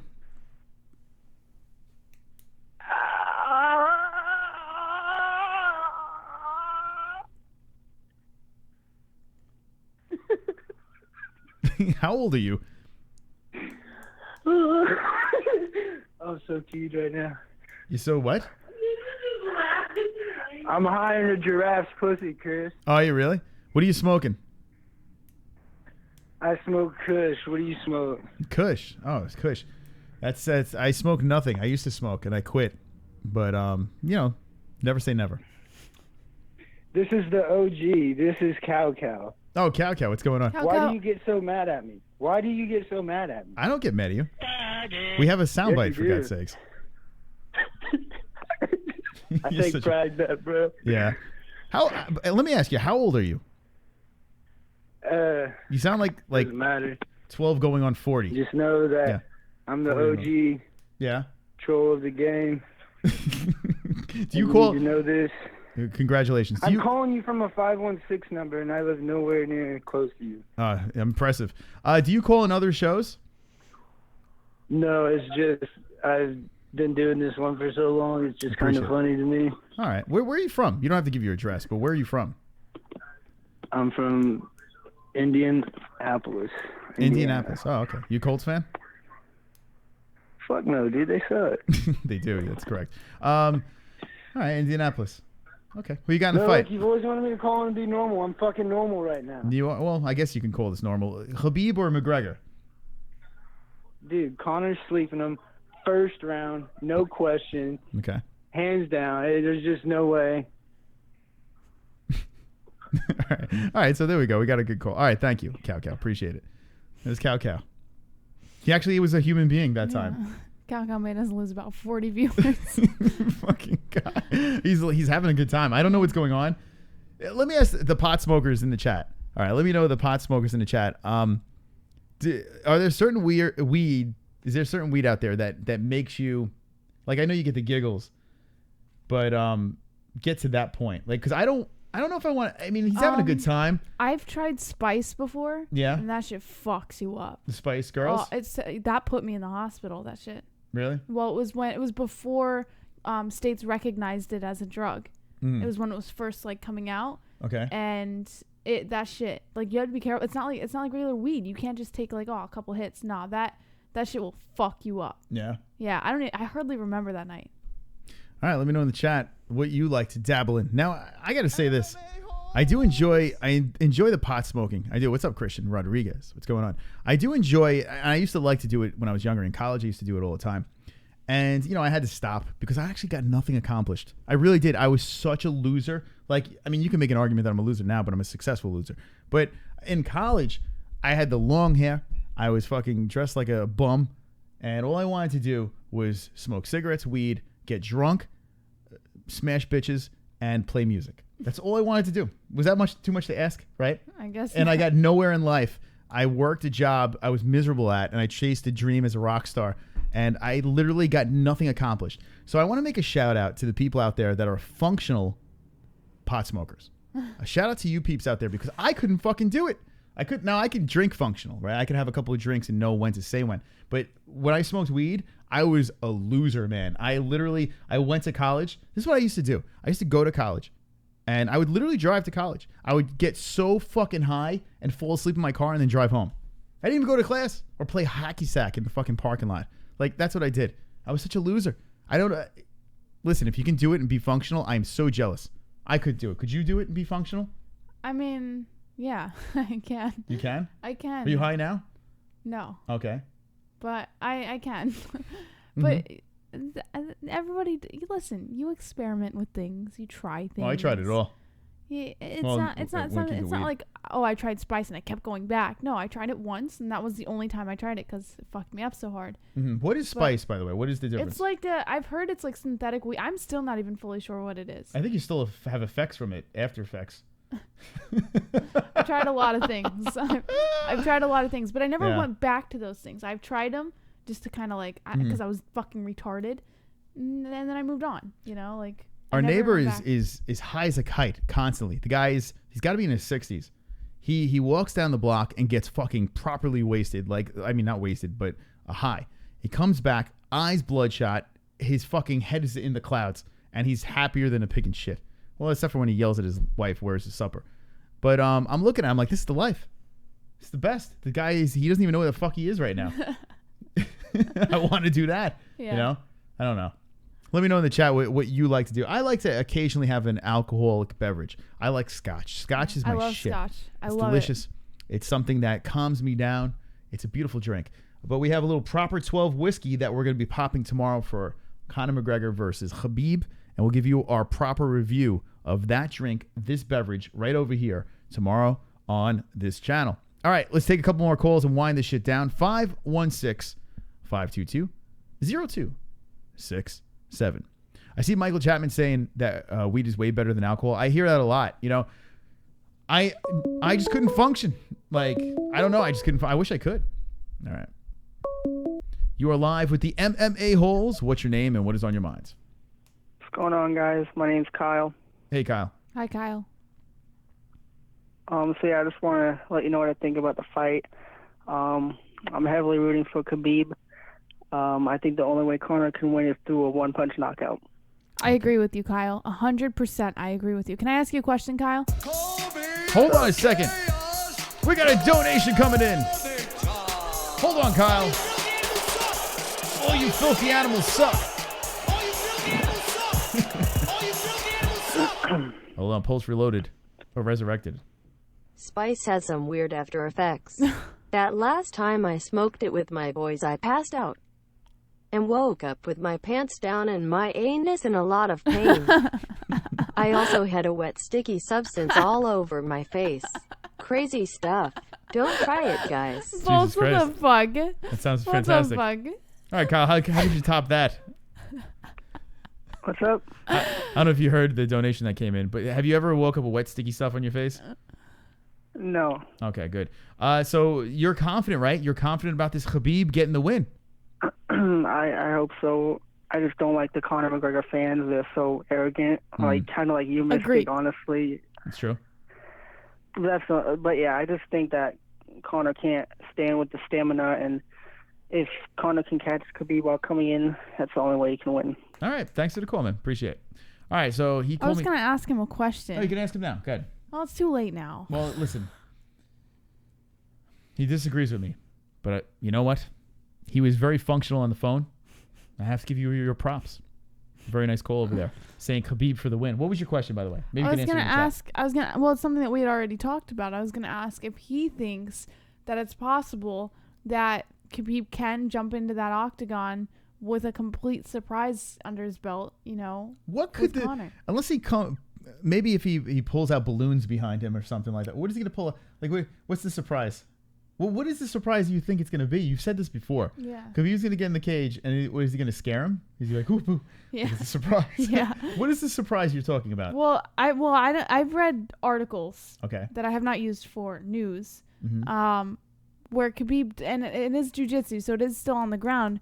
But Khabib does have moves that are practically lethal weapons that he has not used in the octagon that he could technically use. It's like hidden secrets of his. He's going to bring a gun? Or a knife? Sure. Or some corned beef and cabbage? Yeah. So you're saying on the ground he might pull a little trick. I He mean, can. Well, here's the thing. Conor doesn't want to go to the ground regardless. Mhm. So even if there's no surprise, if Khabib brings him to the ground, it's going to be Khabib time, right? So there's no surprise you can do on the ground. Khabib time. So the only surprise that would be is Khabib all of a sudden miraculously becomes a fantastic striker. Which I'd be surprised. If all of a sudden Khabib is doing fucking spinning back kicks and like, I don't know. It would be fantastic to see Khabib pull something like that out of his bag of tricks. Then I'd be surprised. I think that's the only thing I could, other than that, what else could surprise him? That's right. We're going to have to find out tomorrow night. Let's open the phone lines at 516-522-0267. Let us know what you think about the big fight tomorrow night. This fight of the century, Khabib versus McGregor. Khabib is 26-0 and 0. You are live with the MMA-Holes. What's your name? What is on your mind? It's the Knitter. Hi, Knitter. NH, what's up, Ann? Hi, Jesse. Hi, Chris. What's up, Ann? What's Jesse, going I on? hope you feel better. Thank you. Those migraines really suck. Indeed, they do. I had one. Yes, I had mine today. Earlier. And do you ever get them so bad that they last like 2 days straight? Not that bad. I I've do. had them last like for a full day. I might get them worse. Yeah, it sucks. I've had some pretty bad headaches, and they are bad. I put ice, like an ice pack on my head. So you think if Make sure the room is dark. You know what? I'll be right back. I'm gonna give Jesse an ice pack to wear on the show. Hold on. That's all right. I don't need an ice pack. Yeah, it helps. It helps me. I put it on my head. It's kind of like the poor man. And I feel like my brain Cranial helmet. My brain's gonna explode, Anne. I feel like my brain's literally gonna explode out of my head. Just so you know. Yeah, those suck when it does that. Who do you have, Anne? UFC 229. Khabib, McGregor. I have McGregor KO by the second round. Oh my God. And yes, and I have Tony for the win too. You have McGregor. Put a word. Put a word. This actually feels on really your forehead, good. Then fine. I'm just a fucking head. doctor. Oh, it actually feels really good. Oh yes. Hold on. Keep saying It that. does help. Oh, it feels good. Yes.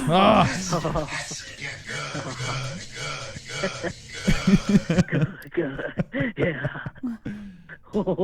Yeah, Jesse looks fantastic right now. Look at that. I'm such a good guy. I came in. I just relieved her headache with some ice on the It head. feels really good. Curtis, I know. It feels great. That's what all the ladies say, Ann, if you know what I mean. Yes.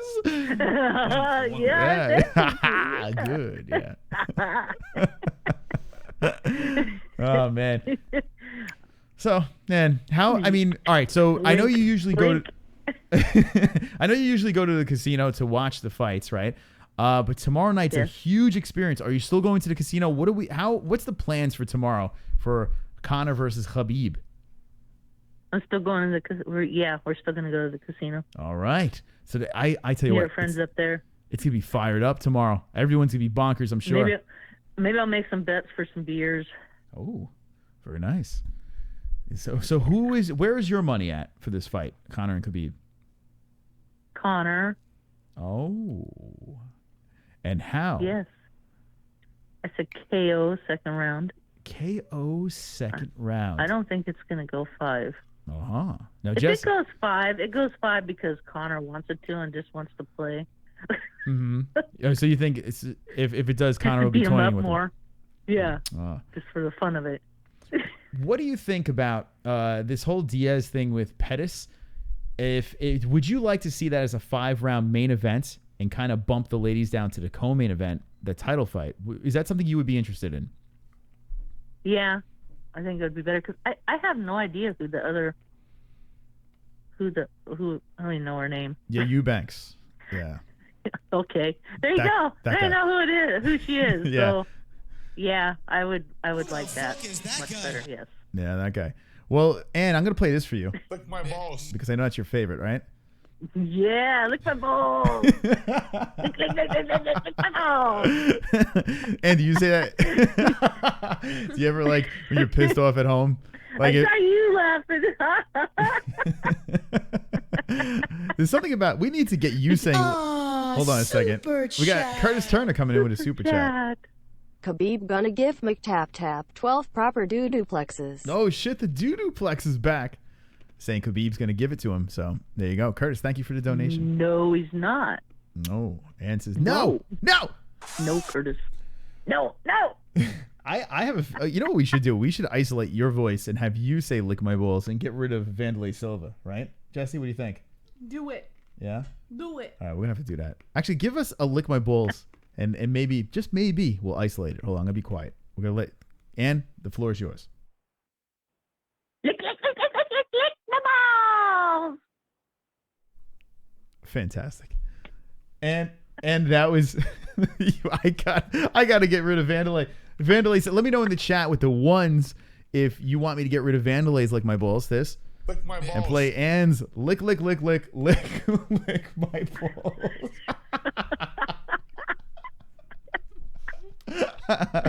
Yeah. Did you ever think you would be saying in front of? Did you ever think you would ever be saying in front of 400 people, "Lick my balls"? I never thought. Yeah, 400 plus the world. Yeah, that's right. The replay. All right. Well, and listen, it was a fabulous experience talking to you. It's always a pleasure. And a win at the casino. I hope you win some beer and enjoy the fights. Hopefully, we'll see you in the chat for a minute if you can pop in. Yeah, because the Wi-Fi there, sucks real bad. So I'll try to stay on. It usually bumps me off, keeps bumping me off. I keep getting back in, get back in. All right. So don't anybody get upset if I don't answer you in the chat. It's just because that's what's happening, and you guys too. Well, have fun. You guys all have fun. All right, Ann. Fights. All right, have fun too. Love you. All right, go away. All right, so we Ann didn't get to say we love her. You never hang up until we say love you, Ann. You never do put the that. ice pack in your face and shut up. You. Here we go. 516-522. You owe me an apology. Hold on a second. Look at. Actually, that looks like it feels good because now it's at the top of your head. I have ice pack marks on my cheeks now. That's right. Those are battle wounds. I like the ice pack. Actually, if you could put it over your face and then have Felony over your shoulder. Charles Bennett. There he is. There you go. Felony and you sitting there with the ice pack with the MMA-Holes logo over your head. Fantastic shot over there. Now that needs to be on the message. Someone put that on the MMAHoles.com. Hold on. No, crush your arms. There we go. Or can you make a K with your finger? Actually, yeah, keep it like that. All right, now give me your best. Yeah, look into the camera. Okay. Now give me like an angry face. Like, there we go. Look, eyes wide open into the camera. Someone screenshot that, put on the MMAHoles.com and caption the fuck out of that. JVH doing her, striking a pose.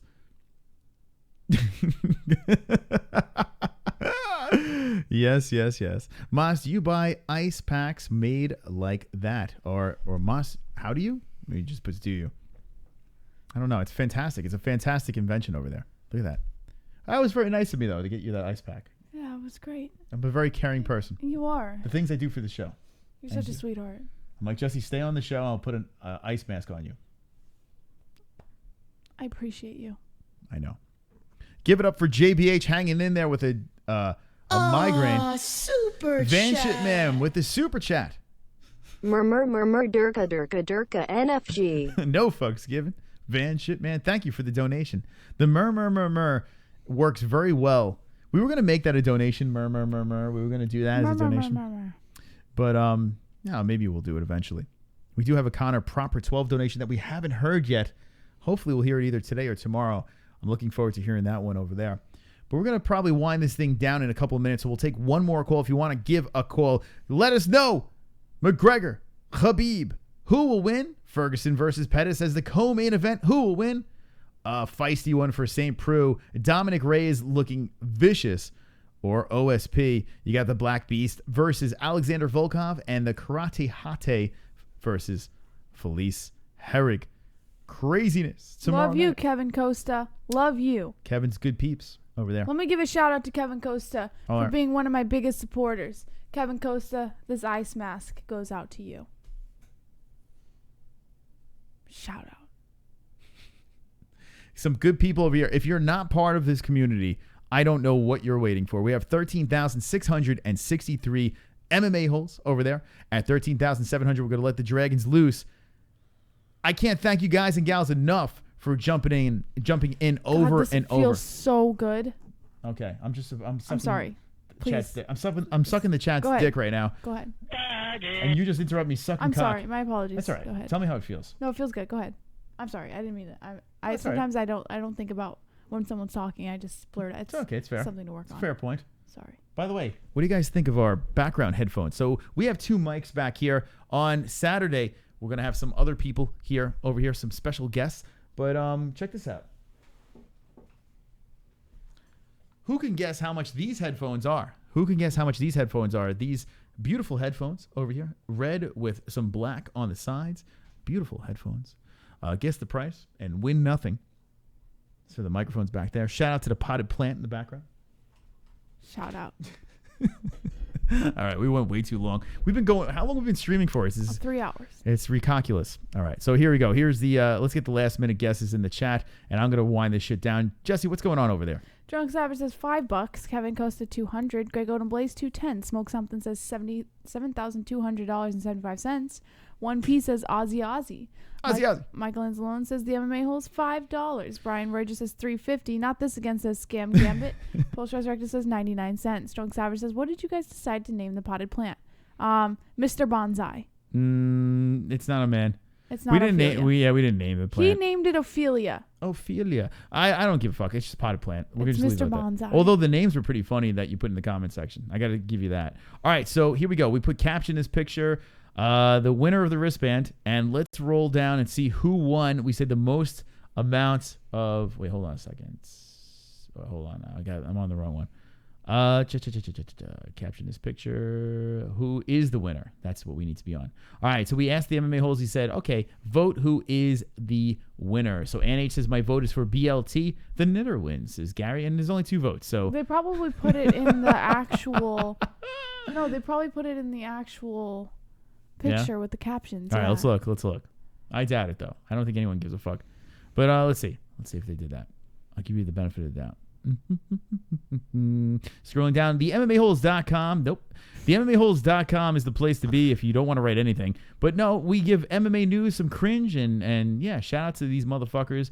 Some of the latest stories all over the interwebs. Anything you want to chat about over here is the place to be. The MMAHoles.com. Also, we have a merch section if you'd like to rock some MMA Holes swag. The MMA Holes has some socks, some shirts. We have mystical mugs, JBH mugs, towels, phone cases, tank tops. Everything that you need to wear in your life is here on the MMAHoles.com. So rock the swag like a swole, sexy, wonderful motherfucker. All right. So that is that. Jesse, we've done it again. There's 400 people hanging with the boys. Thank you. Who the fuck is that guy?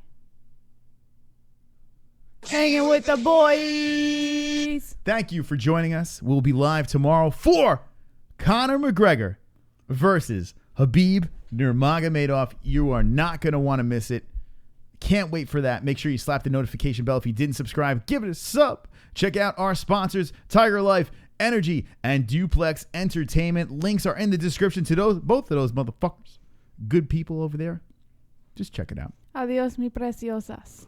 Jesse, go for it. Don't be an a-hole. Be an MMA